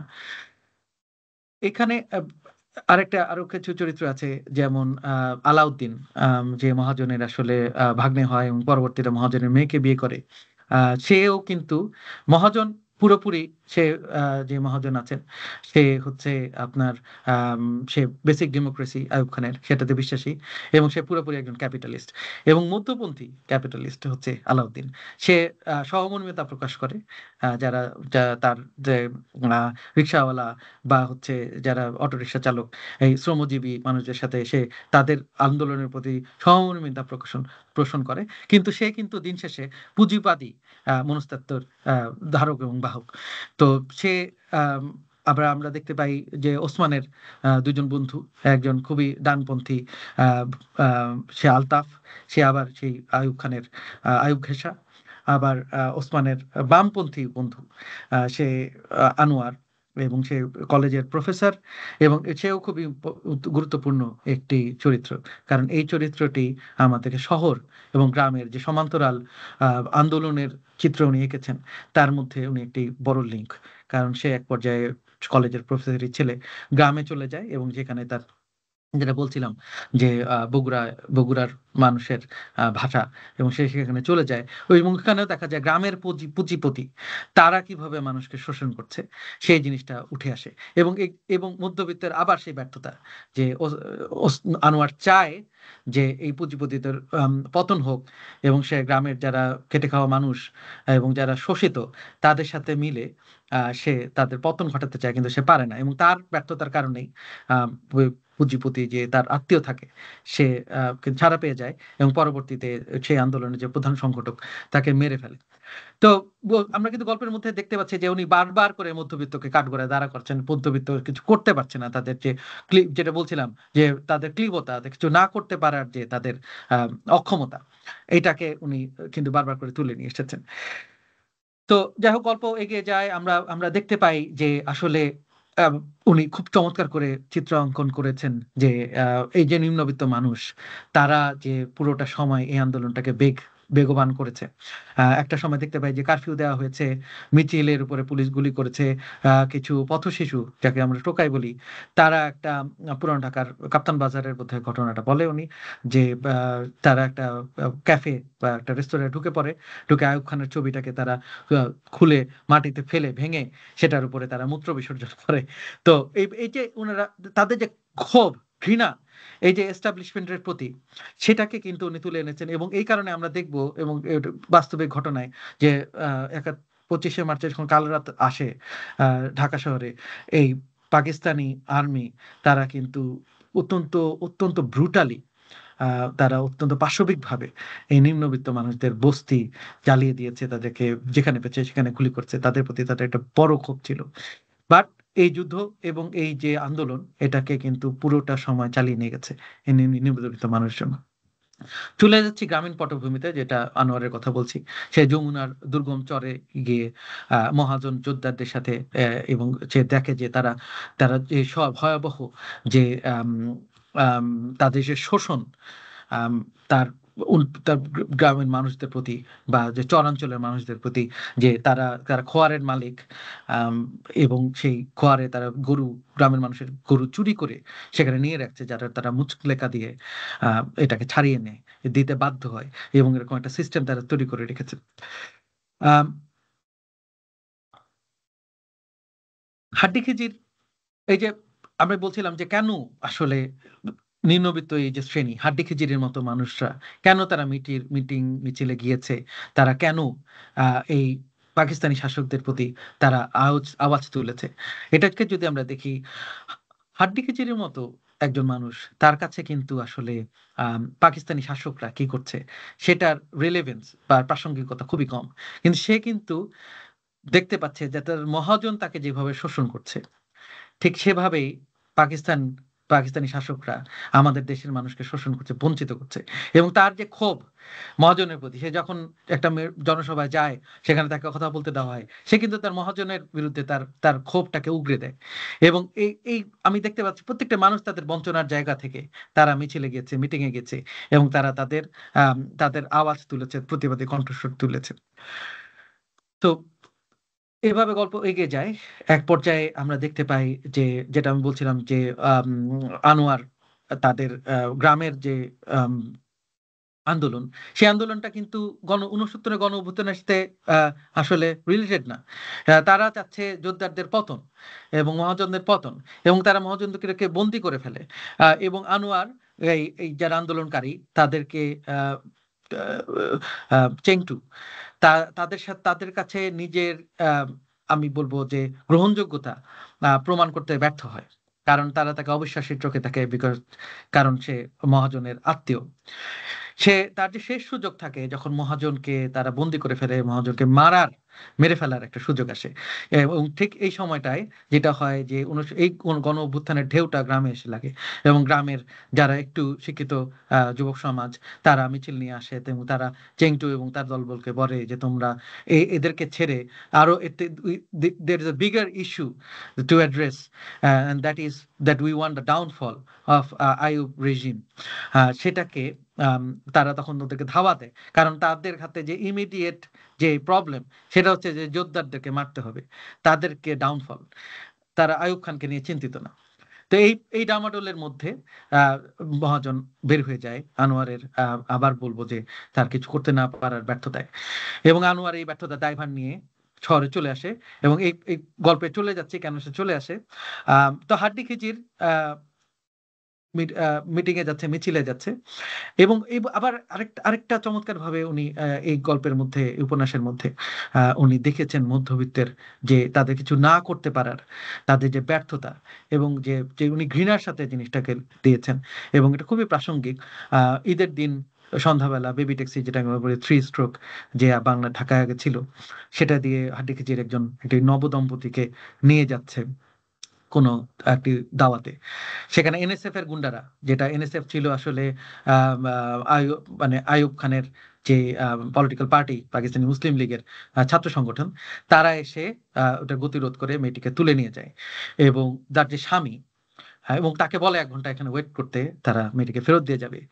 এই ভয়াবহ ঘটনার আমার সাক্ষী হয়ে হাড্ডি খিজির বারবার যেটা বলছিলাম যে লন, নীলক্ষেত থানা দূরে না, লন যাই, কিন্তু ছেলেটি যে ভদ্রলোক, সে একজন মধ্যবিত্ত এবং সরকারি চাকরি, তার কথা হচ্ছে যে সে যদি এখন এনএসএফ এর গুন্ডাদের সাথে কিছু করে, তার চাকরিটা এখানে আসলে বিপদগ্রস্ত হবে, তার জীবন বিপদগ্রস্ত হবে, এবং তার জীবন, তার এই চাকরির এই যে আমি বলবো যে কোজি কমফোর্ট, এটার থেকে সে কিন্তু তার স্ত্রীর সম্ভ্রম বড় হয়ে ওঠে না। সে কিন্তু ক্ষোভে ফেটে পড়ে না, সে পুলিশের কাছে যেতে পারে না, সে কিছু করতে পারে না। এই যে তার যে ব্যর্থতা, এবং এই তখনকার ওই সময়ের যে অস্থিরতা, এই যে এনএসএফ এর গুন্ডারা, আমরা কিন্তু খুব সুন্দরভাবে রিলেট করতে পারি আমাদের খুব এখনকার, আমরা যদি 1 বছর আগে বা কয়েক বছর আগে যাই, তখনকার যে তৎকালীন রাজনৈতিক বা সামাজিক অবস্থা ছিল, সেটার সাথে যে একটা চরম একটা অরাজকতা চলছে, সেটার সাথে। তো এক পর্যায়ে হাড্ডি খিজির একদিন সে মিছিলে যায়, এবং ভিক্টোরিয়া পার্কের এখানে, এবং সে এই মিছিলে গুলি খেয়ে মারা যায়। এখানেও খুব চমৎকারভাবে উনি পরাবাস্তবতাকে তুলে এনেছেন। হাড্ডি খিজির, যে আসলে একজন অশিক্ষিত মানুষ, সে কিন্তু জানার কথা না যে আসলে ইতিহাসের ঘটনাক্রম, এবং এই অংশটুকু উপন্যাসের খুবই খুবই গুরুত্বপূর্ণ। হাড্ডি খিজির দেখছে যেন হাজার হাজার মানুষ তার সাথে মিছিলে যোগ দিয়েছে, এবং এখানে লেখক বলছেন যেন কোম্পানি আমলে যারা গুলি খেয়ে মারা গেছে, যারা সুলতানি আমলে গুলি খেয়ে মারা গেছে, যারা মঙ্গলদের আমলে অত্যাচারিত হয়ে মারা গেছে, যারা তারও আগে যে সেন বংশের আমলে সেই রাজাদের আমলে যারা মারা গেছে, মৌর্য, পাল, এদের সময় যারা মারা গেছে, সেই সবাই যেন চলে এসেছে তার সাথে। কারণ ৬৯ গণ অভ্যুত্থান হাজার বছরের বাঙালির বঞ্চনা, শোষিত হওয়ার ইতিহাস, এবং হাড্ডি খিজির তাদের সবার মতো, তারও একই পরিণতি হয়, সে গুলি খেয়ে মারা যায়। সে যখন গুলি খাচ্ছে, তার মাথায় কিন্তু সে গুলি খাচ্ছে, এই ভয়, এই ক্ষোভ কাজ করছে না, তার মাথায় একটাই বিস্ময়, এত হাজার হাজার মানুষ কোথা থেকে আসছে, তারা শয়ে শয়ে, হাজারে হাজারে তার সাথে যোগ দিয়েছে, এবং তারা সবাই মৃত, এবং তারা এসেছে, তারা সবাই গুলি খেয়ে মারা গেছে, এবং তারা তাদের লক্ষ্য অর্জন করতে পারেনি। এই যে জনতার সংগ্রাম চলবেই, তারা সবাই, তারা তারা মারা গিয়েছে, তারা শোষিত হয়েছে, যারা শোষিত মানুষ, তাদের সংগ্রাম কখনোই শেষ হয়নি, তারা কখনো তাদের লক্ষ্য অর্জন করতে পারেনি। এই জিনিসটাকে কিন্তু ইলিয়াস খুব চমৎকারভাবে তুলে এনেছেন, যে ৬৯ গণ অভ্যুত্থানের মাধ্যমে, যে সবাই এতদিন ধরে মানুষের বঞ্চনা, বাঙালির এতগুলো, আমরা বলবো ঔপনিবেশিক শাসন আমল, আমরা আমাদের মুক্তি লাভ করতে পারিনি। যাই হোক, হাড্ডি খিজির গুলি খেয়ে মারা যায়, এবং এই পর্যায়ে আমরা আমরা আসলে গল্পটাকে বিস্তৃত করিনি, কিন্তু হাড্ডি খিজিরের পালা একটা সৎ ছেলে থাকে, সে দূর থেকে আবার ওই যে একজন, এখানে আমি দেখবো যে একজন দূরবর্তী পর্যবেক্ষণকারী, সে দেখছে যে তার সৎ বাবা গুলি খেয়ে মারা গেছে এবং লাশটাকে সে উদ্ধার করতে পারে না, লাশটা চলে যায় জুম্মন। তো জুম্মন কিন্তু এটা নিয়ে সে জানায় সবাইকে, এবং মহাজন যাকে হাড্ডিকিচের অতিমাত্রায় বিষোদ্গার করতো এবং ঘৃণা করতো, মহাজনও এক পর্যায়ে মন খারাপ করে যে তাকে মেরে ফেলা হয়েছে, এবং সে খুব ভালো মানুষ ছিল। হাড্ডি খিজিরকে আচ্ছা, যে একটু একটু ফ্ল্যাশব্যাকে যাচ্ছি। হাড্ডি খিজিরকে এক পর্যায়ে, যেহেতু সে মহাজনের বিরুদ্ধাচরণ করেছে এবং মহাজনের বিরুদ্ধাচরণ করে সে আসলে একটা রিক্সা মিছিল করার জন্য রিক্সাগুলোকে তার গ্যারেজ থেকে অন্য রিক্সা চালকদের সাথে মিলে নিয়ে যায়, এবং এটাতে মহাজন তার উপরে খুবই রেগে যায়, এবং সে যে বস্তিতে থাকতো ওখান থেকে তাকে উৎখাত করা হয়। এই পর্যায়ে আমরা দেখি ওসমান একটা সাহসের কাজ করে, সে হাড্ডি খিজিরকে আশ্রয় দেয়, এবং এটা নিয়ে সে এই একটি জায়গায় সে মহাজন বা তার বাড়িওয়ালার সাথে সে একটু সে সে যে বাকবিতণ্ডায় জড়ায়, এবং সে বলে যদি ভালো না লাগে আমি চলে যাব, কিন্তু খিজির আমার এখানে থাকবে। এবং পরবর্তীতে খিজির যখন মারা যায় গুলি খেয়ে, এটা ওসমান, যে আসলে যেটা বলছিলাম, তার তার মনোজগতে কিন্তু একটা চরম ভালনারেবিলিটি, সে একটা কাফকায়েস্ক একটা জগতে আছে, তার প্রচন্ডভাবে নাড়া দেয় এবং সে পুরোপুরি পাগল হয়ে যায়। ডাক্তার এসে বলে যে সে সিজোফ্রেনিয়ায় আক্রান্ত, এবং ওই যে দোজখের গল্পের মতো যখন আম, ওসমানের হেলুসিনেশন হতে থাকে, সে তখন খিজিরকে দেখতে থাকে, খিজির যেন তাকে ডাকছে, সে তার তার মুক্তি, তার নির্বাণার দিকে সে যেতে চায়, কিন্তু যেতে পারে না, তাকে বেঁধে রাখা হয়। এই পর্যায়ে আনোয়ার, যে তার খুবই কাছের বন্ধু, সে গ্রাম থেকে চলে আসে এবং তাকে বেঁধে রাখে। কিন্তু পরবর্তীতে আমরা দেখতে পাই যে খিজির খিজির তাকে আসলে, খিজির এখানে আসলে, খিজিরের যে চরিত্রটা, খিজির বেঁচে থাকলে সে একজন সংগ্রামী মানুষ, এবং সেই সংগ্রামী সেই মানুষদের প্রতীক, সে কিন্তু তাকে যেন নিয়ে যায়, বের করে নিয়ে যায়, এবং ওসমান এক পর্যায়ে সবার চোখ ফাঁকি দিয়ে দরজা ভেঙে চলে যায়, এবং সে আমরা আমরা দেখতে পারি যে সে এমন একটা অনিশ্চয়তা, অবশেষে তার একটা মুক্তি লাভ হয়, যে বৃহত্তর গণ আন্দোলনের জোয়ারে অবশেষে ওসমান একজন সাধারণ মানুষ হিসেবে সে মিশে যেতে সক্ষম হয়। সো এই জায়গাটায় কিন্তু তার মুক্তিটা লাভ হয়। সে কিন্তু আসলে আম, যে তার যে অক্ষমতা, সে মিছিলে যেতে পারেনি সুস্থভাবে।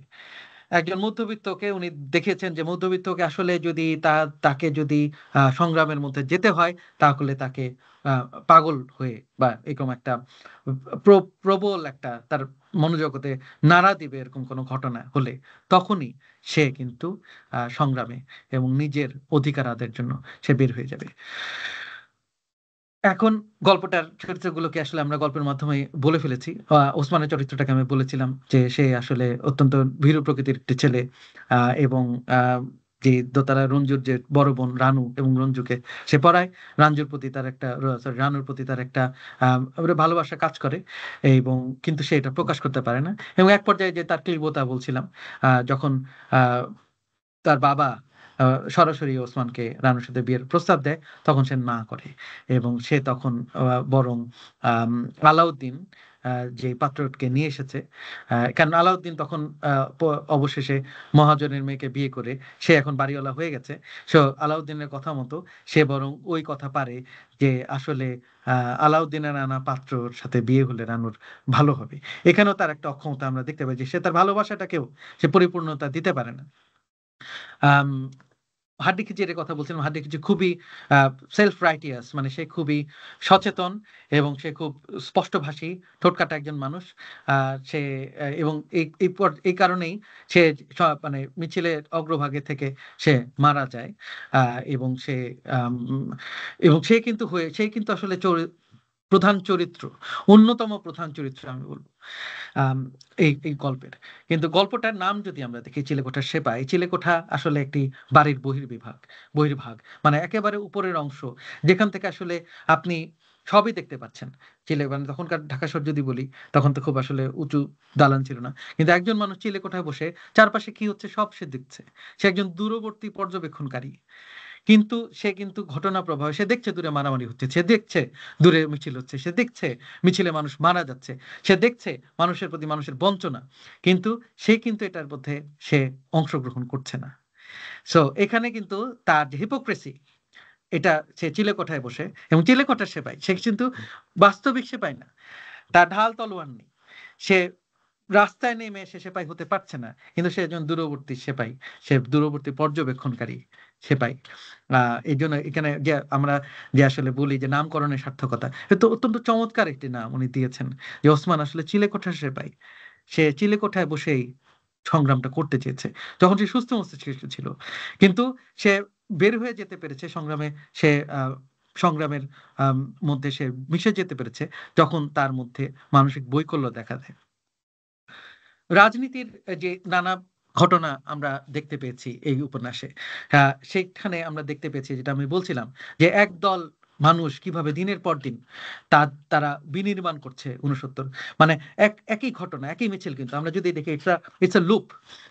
প্রতিদিন মিছিল হচ্ছে, প্রতিদিন মিছিলে গুলি হচ্ছে, এবং ওসমান যখন মাথা নষ্ট হয়ে যায় সে তখন বলে, সে খুব চমৎকার একটি জিনিস বলে, আবার আবার সেই পরাবাস্তব জগতে মিছিলের মধ্যে আগুন, সে আগুন নেভানোর জন্য জল কামান আনা হয়, কিন্তু সেই আগুনকে যেন এই কামান আরো বেগবান করে এবং এই আগুন সারা দেশে সারা শহরে ছড়িয়ে যায়। সে যেন দেখতে পাচ্ছে, সে জায়গাগুলো বলতে পারে যে এখান থেকে এখানে চলে যাচ্ছে, সে ঢাকা ঢাকা ইউনিভার্সিটির দিকে যাচ্ছে, এটা এটা কাপ্তান বাজারের দিকে যাচ্ছে, লক্ষ্মী বাজার হয়ে গ্যান্ডারিয়ার দিকে চলে যাচ্ছে, সারা শহর উত্তাল, সে সেটা বলতে পারে যে আগুনটা ছড়িয়ে গেছে।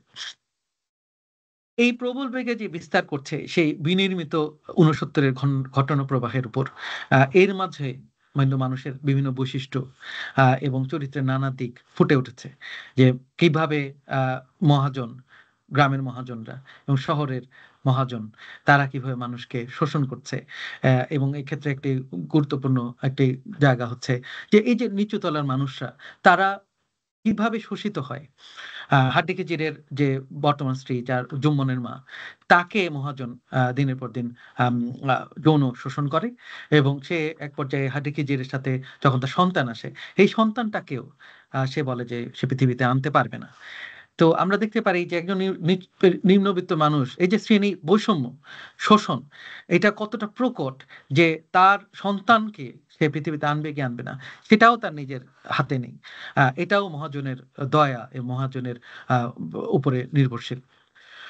শত কুসংস্কারের মধ্যে আমরা দেখতে পারি যে গ্রামের মানুষের কুসংস্কার, যেমন গ্রামের মধ্যেও কিন্তু উনি গ্রামের যে ঘটনা প্রবাহ উনি এঁকেছেন, সেখানে দেখতে পাই যে আনোয়ার এক পর্যায়ে গ্রামের যমুনার দুর্গম চরে সে ঘোড়ার খুরের আওয়াজ পায়।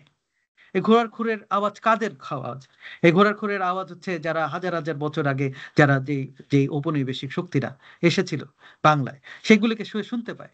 এটা তো আসলে আনোয়ার শুনতে পায় না, ঔপন্যাসিক এটাকে তুলে এনেছেন যে আসলে সব জায়গায় উপনিবেশিক থাবা এবং ছিল, হাজার হাজার বছর ধরে ছিল। আমরা যদি উপন্যাসটাকে দুটো লাইনে বলি, তাহলে আমাদেরকে বলতে হবে যে হাজার বছরের বাঙালির যে সংগ্রাম এবং বঞ্চনার ইতিহাস, সেটাকে 69-এ এসে সেটা একেবারে উম একটা একটা আমি বলব চূড়ান্ত পরিণতি পেয়েছে, এবং এই পরিণতির মধ্যে দিয়েও তাদের কিন্তু মুক্তি হয়নি। তারা তাদের অভীষ্ট লক্ষ্য অর্জন করতে পারেনি।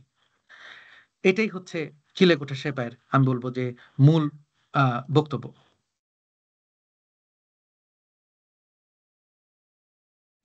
আম চমৎকার! খুবই চমৎকার বিশ্লেষণ। আমার মনে হচ্ছিল তোমার কথা যখন শুনছিলাম, আমার মনে হচ্ছিল ওই ঘটনাগুলি চোখের সামনেই দেখতে পাচ্ছি। অ্যা তো আমার মনে হয় যে এম একদম শেষে যখন আম ওসমান যখন দরজা ভেঙে বোধহয় বের হয়ে আসে, এবং ওই সিনটা কি তুমি একটু বর্ণনা করবে? যে একটা চৌরাস্তার মাঝখানে দাঁড়িয়ে সে কোন হ্যাঁ, দিকে যাবে? সে ওসমানের আসলে আমি তো পুরানো ঢাকায় বড় হয়েছি, তো আমি জিনিসটা এটা এখানে খুব ইন্টারেস্টিং একটা ব্যাপার। আইয়ুব খানের শাসন আমলে কিন্তু অনেক অনেক আপনার সংস্কার কাজ হয়েছে। তো ধোলাই খাল যেটা ছিল, এই ধোলাই খালটা কিন্তু আসলে খাল ছিল। তো আইয়ুব খানের শাসনের শুরুর দিকে ৬২-৬৩ সালের দিকে এটাকে ভরাট করা হয়, এবং তো ওসমান যখন বের হয়ে যায়, সে তো আসলে লক্ষ্মীবাজারের কোনো একটা জায়গায়, তো যারা বড় হয়েছেন তারা বলতে পারবেন। তো সে একসময় বের হয়ে রায়শা বাজার মোড়ে আসে, যেখান থেকে আসলে একদিকে সে ইংলিশ রোডে চলে যেতে পারে নাজিরা বাজার, একদিকে সে চলে যেতে পারে আম, সে ধোলাইখালের দিকে। আমার সম্ভবত যতটুকু মনে পড়ে সে ধোলাইখালের দিকে চলে যায়। কিন্তু এটাকে কিন্তু আসলে এই যে ক্রস রোড, সে একটা একটা ক্রান্তিকালে, সে ওসমানকে যদি আমরা দেখি যে বাঙালির মুক্তির প্রতীক, সে হাড্ডি খিজিরের ইশারায় সে বের হয়ে এসেছে এবং সে এখন ঠিক করছে সে কোন দিকে যাবে। সে কিন্তু উদ্ভ্রান্ত, সে দিকভ্রষ্ট, কিন্তু সে একটা দিকে চলে যায়।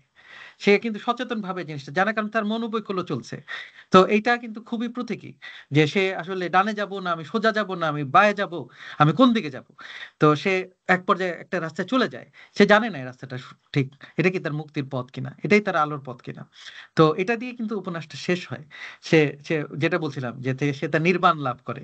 কিন্তু এখানে এই গল্পের মধ্যে আসলে যেটা বলছিলাম যে সুস্পষ্ট নায়ক খলনায়ক বিভাজন নেই। সবাই ভঙ্গুর, সবারই স্বপ্ন ভঙ্গ হয়েছে। কেউ কখনো নায়কোচিত, কেউ কখনো দুর্বল। এভাবেই যে মানুষের যে অস্তিত্বের যে সংকট, এটাকে উনি খুব নির্মোহ ভাবে এঁকেছেন।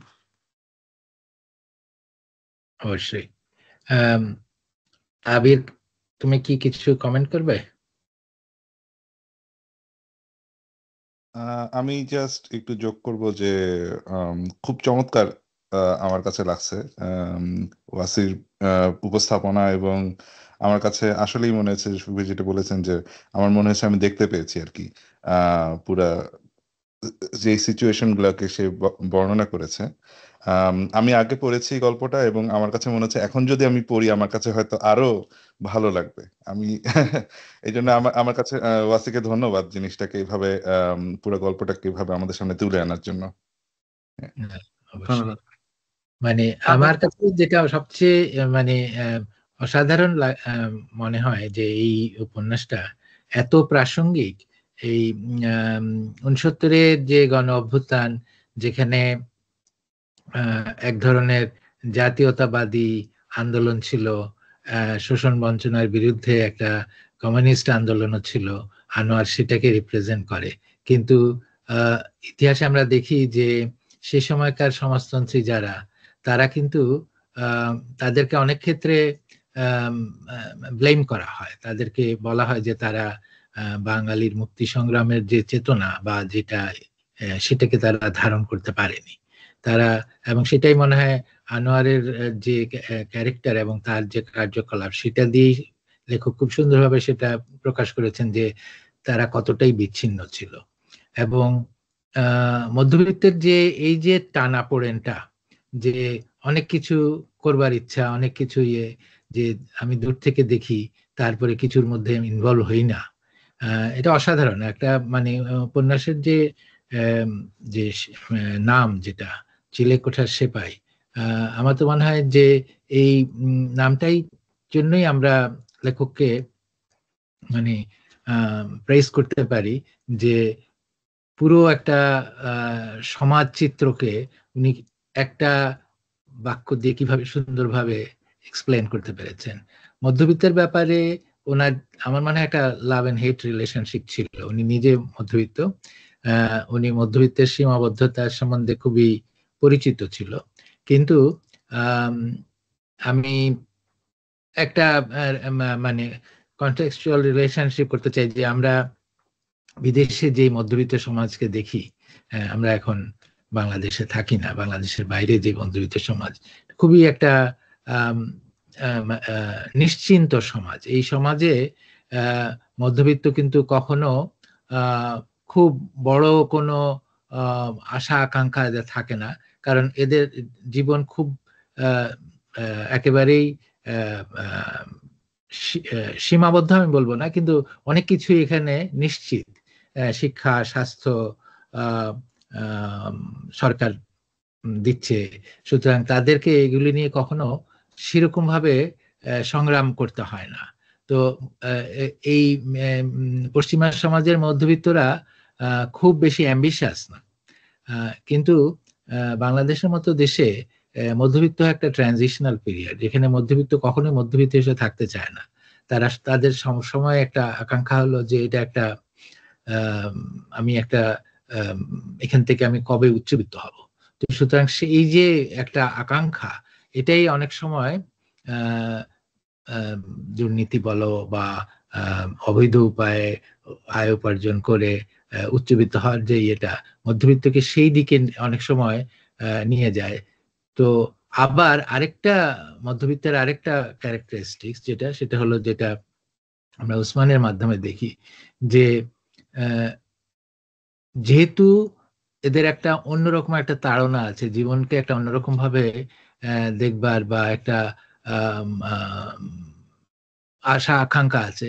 একটা পর্যায়ে এরা কিন্তু বের হয়ে আসে এবং যুগে যুগে আমরা 69-এ দেখেছি, 71-এ দেখেছি। 71-এর অবশ্য ঘটনাটা একটু ডিফারেন্ট, কারণ ওখানে একটা জনযুদ্ধ ছিল। তো কিন্তু তারপরে 90-এর আন্দোলন দেখেছি, তারপরে 2024-এ আমরা ছাত্র জনতার আন্দোলন দেখেছি। একটা পর্যায়ে মধ্যবিত্ত কিন্তু রাস্তায় বের হয়ে আসে, তারা শেষ পর্যন্ত। তো আমার মনে হয় এটা খুবই প্রতীকী যে ওসমান যখন অপ্রকৃতস্থ অবস্থায় রাস্তায় বের হয়ে আসে, সেটাই হলো বাঙালি মধ্যবিত্তের আলটিমেট ফেট। মানে এটাই তার ভবিতব্য, যে তাকে একটা সময় শৃঙ্খল ভেঙে বেরিয়ে আসতে হবে। এবং আমার কাছে এটাই মনে হচ্ছে খুব ইন্টারেস্টিং। একদিকে মধ্যবিত্তকে উনি বলছে যে এরা কিছু করতে পারছে না, কিন্তু আবার আরেকদিকে উনি আশার আলো আমাদেরকে দেখাচ্ছেন যে একটা পর্যায়ে মধ্যবিত্ত আর তার শৃঙ্খলে আবদ্ধ না থেকে যখন রাস্তায় বের হয়ে আসে, তখন কিন্তু ওই একটা রাস্তা সে ঠিকই খুঁজে বের করে। রাস্তায় দাঁড়িয়ে সে যখন এদিক ওদিক তাকায়, তখন তাকে একটা, এবং তখন একটা জিনিস হয়তো যেটা তার প্রাপ্তি বা যেটা তার ইচ্ছা ছিল, সেটা অর্জনের জন্য সে তখন কাজ করে। তো এবং মধ্যবিত্ত আসলে আমাদের মতো সমাজে, বাংলাদেশের সমাজ বা ওই ধরনের যেই পশ্চাৎগত সমাজগুলিতে মধ্যবিত্তের একটা সাধারণ ভূমিকা না হলে সমাজ পরিবর্তনটা বা একটা গুণগত পরিবর্তন যেটা, সেটা আসলে সম্ভব না। নিম্নবিত্তের পক্ষে অনেক ক্ষেত্রেই দিন আনতে দিন ফুরায়, তাদের পক্ষে তো আর সমস্ত কিছুতে ইনভলভ হওয়া সম্ভব না। কিন্তু মধ্যবিত্তের পক্ষে, মধ্যবিত্তের যে স্পিরিট, যে তাদের যে একটা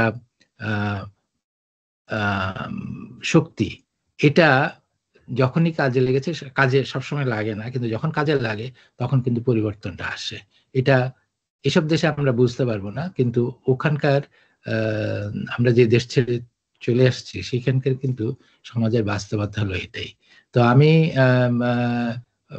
আমার মনে হয় যে এই সমস্ত ব্যাপারগুলিকেই আখতারুজ্জামান ইলিয়াস খুব চমৎকার ভাবে ওনার এই উপন্যাসটায় উনি তুলে এনেছেন।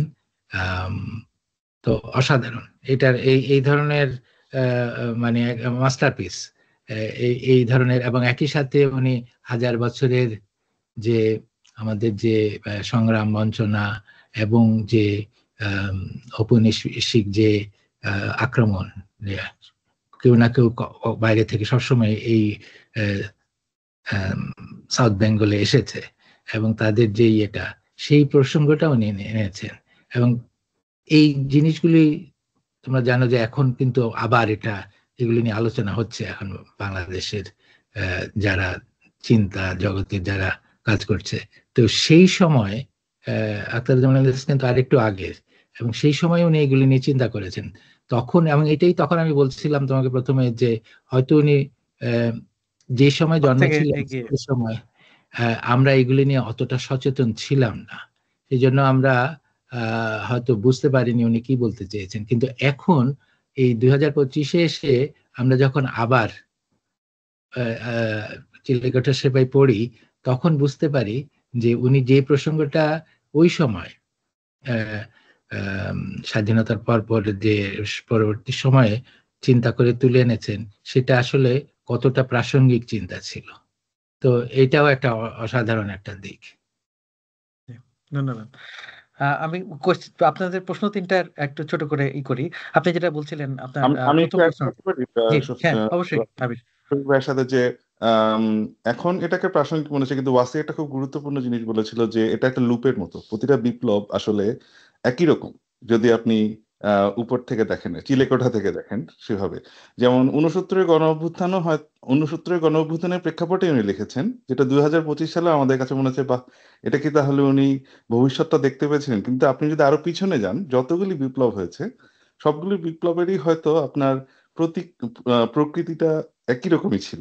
এবং সেটাই আর কি, যে ওয়াসি যেমন আরেকবার আরেকটা জায়গায় বলেছিল যে আলটিমেটলি হয়তো মুক্তিটা হয়নি, মানে 25-এর বিপ্লবী কি বা 24-এর বিপ্লবী কি শেষ বিপ্লব কিনা এটাও কিন্তু আমরা জানি না। এরপরে হয়তো আরো বিপ্লব হবে এবং সেগুলাও হয়তো প্রকৃতিটা একই রকমই একটা রিপিটেশন হয়ে যেতে পারে। আমার এটা আরকি একটা চমৎকার বিষয় যে আমরা একটা লুপ থেকে আসলে বেরোতে পারিনি। এটাকে বলে ইতিহাসের পুনরাবৃত্তি। আমরা জি, জি। এই একই ঘটনার মধ্যে দিয়ে বারবার যাচ্ছি। সময়টা চেঞ্জ হচ্ছে, সালটা চেঞ্জ হচ্ছে, কিন্তু ঘটনা কিন্তু একই। শোষক জি। এবং শোষিত এবং শোষিতের যে আকাঙ্ক্ষা সেটা বাস্তবায়ন করবার জন্য তার যে চেষ্টা সেটা নিরন্তর, এটা চলছেই।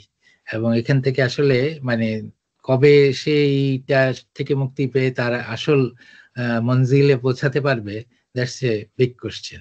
মানে এটা তো তো আসি, তুমি ওই যে কোশ্চেনের অ্যান্সার দিবে বলছিলে।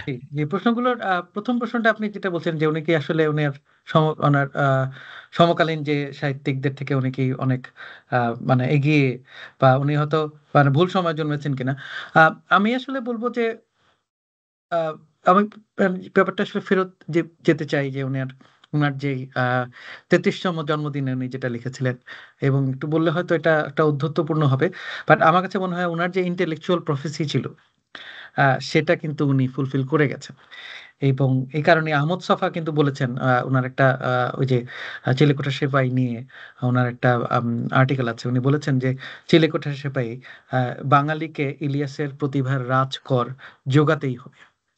তো ইলিয়াস এবং আমি ইলিয়াসের কথা বলছিলাম এই কারণে যে উনি এবং শওকত আলী এই কয়েকজন উনারা একটু অনেকটা ধরেন লো প্রোফাইল আমি বলব লেখক হিসেবে উনারা খুব আহামরি লাইমলাইটের লেখক না। আমি ওই যে বলছিলাম যে ইলিয়াসের বই পড়া কিন্তু আপনার জন্য একটু দুরূহ। আপনি আমাকে সেদিন বলছিলেন যে অনেকেই আছেন যারা আম খোয়াবনামা পড়তে গিয়ে মাঝপথে থেমে যান। ওই যে পাঠকের মৃত্যু টাইপ। যে আমি পড়তে পারছি না। আর আমি আর এগোতে পারছি না। আমার কাছে ভালো লাগছে না। থাক যেটা ওই যে চটুল এবং আ জনপ্রিয়ধর্মী লেখনির আ একটা ব্যাপার যে আমি এক বসায় শেষ করে ফেললাম। সেটা কিন্তু উনি কখনোই আমার মনে হয় উনি চাননি। এবং উনি যদি চাইতেন একজন সচেতন লেখক হিসেবে যিনি সিনট্যাক্স নিয়ে খেলতে পারেন, উনি কখনো দীর্ঘ বাক্য এভাবে গঠন করে লিখতেন না। বা উনার যে উপমা বা দৃশ্যকল্প আম সেটা আবার যদি সচেতন পাঠক পড়ে এবং সে যদি বুঝতে চায় তাহলে সে কিন্তু অনেক রস আস্বাদন করতে পারবে। সে কিন্তু চমৎকার এগুলো তার যে একটা ভালো খাবার খাওয়ার পরে দীর্ঘদিন যেমন মুখের মধ্যে স্বাদটা লেগে থাকে, তেমনি আমি যেটা বলছিলাম যে উনার এই দৃশ্যকল্পগুলো পড়ার পরে আ এটা কিন্তু দীর্ঘদিন এবং আমি বলব চিরজীবন এটা মানুষের মনে থাকবে। কারণ আপনি যেটা বলছিলেন যে একটা মানুষ এক জীবনে অনেক বই পড়ে। কিন্তু আমি চিলেকোঠা সেপাই কিন্তু অনেক আগে পড়েছি। কিন্তু আমার চোখে কিন্তু এই দৃশ্যকল্পগুলো এখনো ভেসে ওঠে। ডিমের কুসুমের মতো ল্যাম্পপোস্টের আলো অথবা মহাজন যখন খিস্তি করছে যে আ মাঠগার্ডের উপরে এই যে আবার উনার সূক্ষ্ম রসবোধটাকে উনি কিন্তু খুব স্থূলভাবে মহাজনের ভাষায়, ঢাকাইয়া ভাষায় উনি বলছেন যে মাঠগার্ডের উপরে উনি একটা আ শারীরিক ক্রিয়ার কথা উনি বলছেন। কারণ মাঠগার্ডটা ভেঙে গেছে। রিক্শাওয়ালাকে উনি জিজ্ঞেস করেছেন যে, "এই মাঠগার্ডটা কিভাবে ভেঙেছে?" এবং উনি একটা অত্যন্ত নোংরা ইঙ্গিত করে বলছেন। এবং যেটা পড়ে পাঠক হিসেবে আপনি হাসবেন।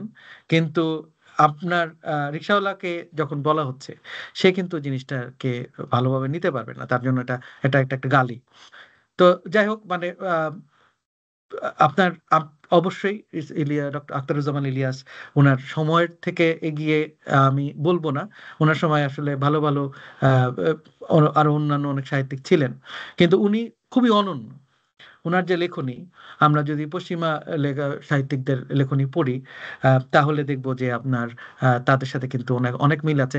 যেটা আমরা গতদিন বলছিলাম যে কাফকার 'মেটামরফোসিস' যদি আমরা পড়ি, যে উনি একটা ১ম সেন্টেন্সে আমরা কিন্তু জেনে যাই যে গ্রেগর যে একটা অভিজাত সম্ভ্রান্ত পরিবারের আ সন্তান, সে তার মখমলের বিছানায় বিশাল একটা তেলাপোকা হয়ে শুয়ে আছে সকালবেলা। এবং সে নানা আজে-বাজে স্বপ্ন সে সারারাত দেখেছে। এতগুলো ইনফরমেশন কিন্তু আমরা ১ম বাক্যটিতে পেয়ে যাই। এবং আমাদের কিন্তু একটা আ পাঠক হিসেবে আমাদের যে এক্সপেকটেশন এটাকে কিন্তু লেখক তৈরি করে দেন। সো এইখানে কিন্তু আমি বলছি যে উনি যে এদের এই পশ্চিমা তখনকার যে সাহিত্যের যে ধারা, শুধু সাহিত্য না, আম আ দর্শন এবং আম চিত্রকলারও যেসব ধারাগুলো, এগুলো দিয়ে উনারা কিন্তু ব্যাপকভাবে প্রভাবিত হয়েছিলেন। যেটা হয়তো এখন যারা চর্চা করছেন বা যেটা বলছিলাম যে সচেতন এবং ওয়েল রেড এবং ওয়েল অ্যাওয়্যার পাঠক যারা রিডার, তারা কিন্তু এটাকে খুব ভালোভাবে রিলেট করতে পারবেন যে হ্যাঁ, এই ওসমানের মতো ক্যারেক্টার, সে তো আসলে সে সে তো একটা প্রচন্ড রকমের অস্তিত্বের সংকটে ভুগছে, সে একটা অনিশ্চয়তার দোলাচলে, এবং কিন্তু ওসমান কিন্তু আমিও কিন্তু একটা অনিশ্চয়তার মধ্যে ভুগছি, যখন একটা দেশব্যাপী একটা বা বিশ্বব্যাপী একটা আহ, সংগ্রাম বা একটা গণজোয়ার চলছে, সেখানে আমি কিন্তু ভালো নেই, আমার মনও কিন্তু অস্থির, কিন্তু আমি এটার মধ্যে আহ, আমি মধ্যবিত্ত, আমি সেটার মধ্যে কোনো অংশগ্রহণ করতে পারছি না, সেটারও একটা অস্থিরতা আমার মধ্যে আছে। তো অবশ্যই আপনার আখতারুজ্জামান ইলিয়াস ওনার সমকালীন লেখকদের মধ্যে আমি এই কারণেই আসলে উনি এতটা আমি বলবো লাইমলাইট পাননি, কারণ উনি শওকত আলী, ওনারা আসলে বেশ নিভৃতচারী ছিলেন। ওনারা নিজের ঢাক নিজেরা পিটাতেন না বা কোনো সাহিত্য এসে যেতেন না। এই বাট প্রতিভা কখনো চাপা থাকে না, ওনার কিন্তু খুবই ভালো বন্ধু ছিলেন আশাপূর্ণা দেবী, এবং আশাপূর্ণা দেবী ওনাকে নিয়ে অনেক লিখেছেন যে ওনার মতো প্রতিভা আসলে শুধু বাংলা সাহিত্যে না, বিশ্ব সাহিত্যে বিরল। চলে যাচ্ছে রাজনৈতিক যে কথাটা আপনি বলেছেন, উনি অবশ্যই খুবই রাজনৈতিক সচেতন আম, একজন উনি পক্ষপাত দুষ্ট লেখক না। উনি কিন্তু যেটা বলছি যে উনি মতবাদ প্রকাশ করছেন না, উনি বলছেন যে হ্যাঁ আমি মার্কসিস্ট এবং পুঁজিবাদের পতন হোক। উনি দেখাচ্ছেন যে পুঁজিবাদ কিভাবে অন্য শ্রেণী সংগ্রামের কারণ হচ্ছে, এবং এটার কারণে মানুষের মধ্যে যে সংকটটা তৈরি হচ্ছে, যেটা বলছিলাম যে সমাজের যে ফেব্রিক, যে আপনি যে চাদর আছে, সেটার মধ্যে মানুষকে উনি বুনে দিয়েছেন, এবং মানুষ তার তার অস্তিত্বের সংকটগুলি নিয়ে আমরা যদি ভিজুয়ালাইজ করি, সে সেখানে কিন্তু ফুটে উঠেছে যে তার সংকটগুলো, তার যে আহ, দ্বিধা, তার সীমাবদ্ধতা, এগুলোকে উনি চমৎকারভাবে সেটার মধ্যে তুলে ধরেছেন। একদিকে মানুষের সংকট, একদিকে সমাজের সংকট, এবং এই দুটোকে উনি একসাথে একসাথে উনি ব্লেন্ড করেছেন।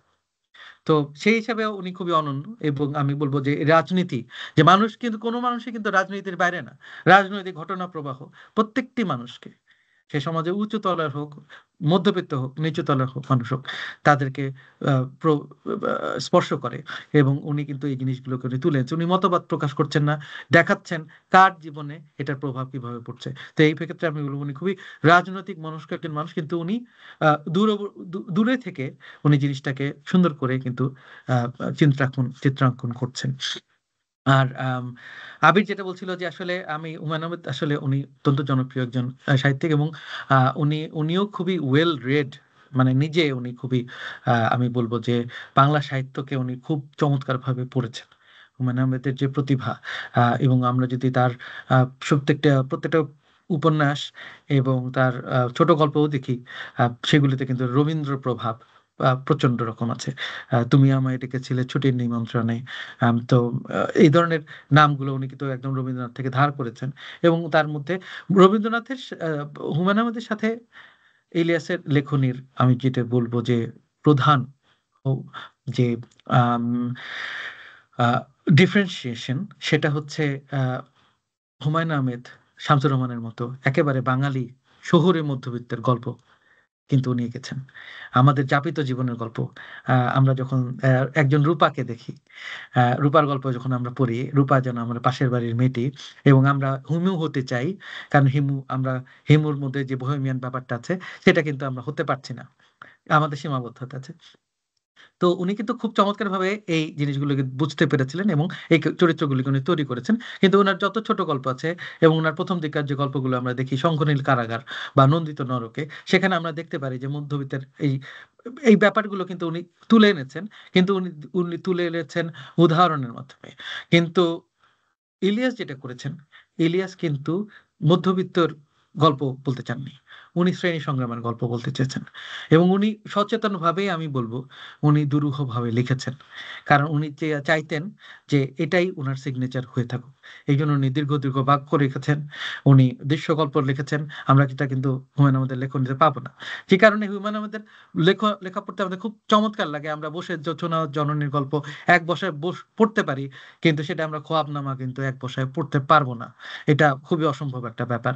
এবং পড়তে গেলে আমি যেটা বলছিলাম যে কেন কুলসুমের এই যে গন্ধ নেওয়ার ব্যাপারটা পাতার পর পাতা জুড়ে আসছে, কারণ খিদাটাকে উনি ছবি আঁকতে পারছেন না খিদার, কিন্তু উনি কুলসুমের মাধ্যমে জিনিসটাকে তুলে ধরছেন যে একটা দুর্ভিক্ষ চলছে, মানুষের দেয়ালে পেট থেকে গেছে এবং এখনই আমার দেহ ভাগা আন্দোলন হবে। এই কারণে উনি উনি এরকম জটিল বিষয় এবং জটিল মনস্তত্ত্ব এবং ঐতিহাসিক বিষয়গুলো নিয়ে উনি সচেতনভাবে লিখেছেন। এবং এখানে আমি বলবো এটাই হচ্ছে ওনার ইন্টেলেকচুয়াল প্রফেসি।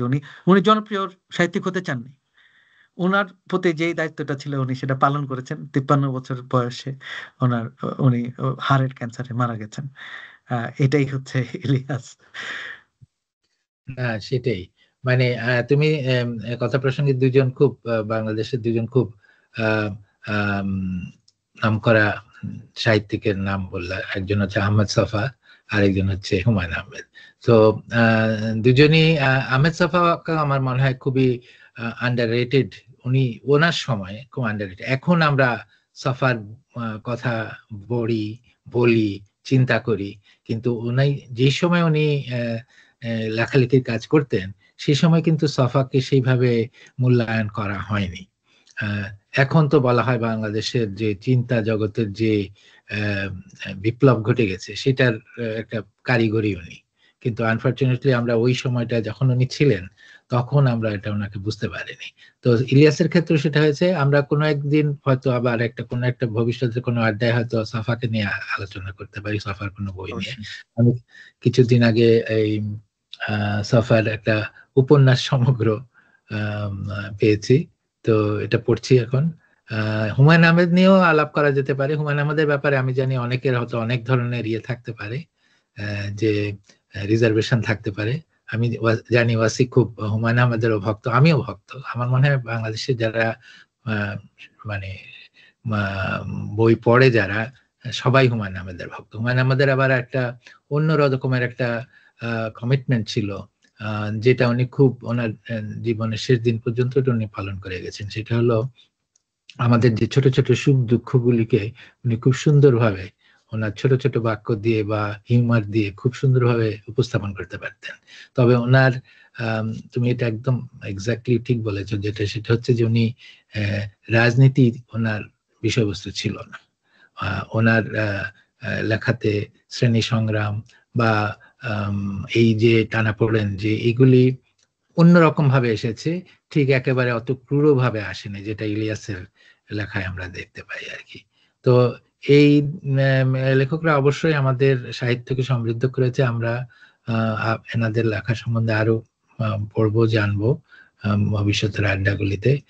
আর আবির কিছু যোগ করতে চাও কিনা?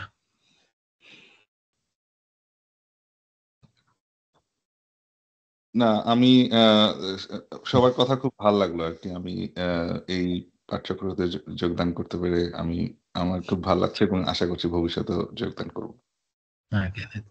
ধন্যবাদ। আর ওয়াসি, আমাদের মোটামুটি সময় শেষ হয়ে আসছে। এই সেশনটা আমরা চিন্তা করছিলাম যে অরিজিনালি যে হয়তো 1 ঘন্টার মধ্যে আমরা সীমাবদ্ধ রাখবো, তবে কথার পরে কথা আসে, সুতরাং সময় বেড়ে যায়। তবে এই পর্যায়ে মনে হয় আমরা শেষ করতে পারি। তো শেষ কোনো কথা যদি থাকে ওয়াসি, তুমি একটু ফিনিশিং কনক্লুশন যদি কিছু দিতে চাও। ধন্যবাদ শাহিন ভাই। আমি খুবই আনন্দিত এবং কৃতজ্ঞ আমাকে এই সুযোগটা দেওয়ার জন্য। এবং বিশেষ করে আমার অত্যন্ত প্রিয় উপন্যাস চিলেকোঠা সেপাই নিয়ে আলোচনা করার। আমি আশা করি আপনাদেরকে নতুন কোনো একটা চিন্তার খোরাক আমি দিতে পেরেছি আমার এই আলোচনার মধ্যে। এবং আমি আবারও বলছি যে আমি যা যা বলেছি ইন্টেলেকচুয়াল প্রফেসি বা এই জাতীয় জিনিসগুলো একেবারেই আমার ব্যক্তিগত মতামত। তো আশা করি এটা ওকে অন্যভাবে নেবেন না, বা এটা আলোচনার প্রসঙ্গক্রমে এসেছে। আবারও ধন্যবাদ সবাইকে, আপনারা যারা এটার সাথে যুক্ত হয়েছেন, এবং আমার খুবই ভালো লাগছে। ধন্যবাদ, শুভরাত্রি। সবাইকে ধন্যবাদ। আমাদের নেক্সট বইয়ের আলোচনা হবে টিম মার্শালের যে বইটা, এটাও একটা খুব সমসাময়িক একটা প্রাসঙ্গিক বই, এবং আশা করি উপভোগ্য হবে। আমরা আসলে ফিকশন নন ফিকশন দুটোই করতে চাচ্ছি, দেখা যাক আমরা কতটুকু, কারণ সবকিছু থেকেই অনেক কিছু জানবার আছে। সবাই ভালো থাকবে তোমরা। আর সিডনিতে তো এখন কয়টা বাজে? 8:30। 8:30। রাত আমাদের 8:30। আমাদের এখানে রাত 10:30। হ্যাঁ, রবিবার রাত 10:30 মানে একেবারে ঘুমের সময়। সবাই কালকে অফিস, সোমবার শুরু হয় খুব হুড়াহুড়ি করে। সবাই ভালো থাকবে। আমরা শুভরাত্রি জানাচ্ছি সবাইকে। Thank you. শুভরাত্রি। শুভরাত্রি। হ্যাঁ।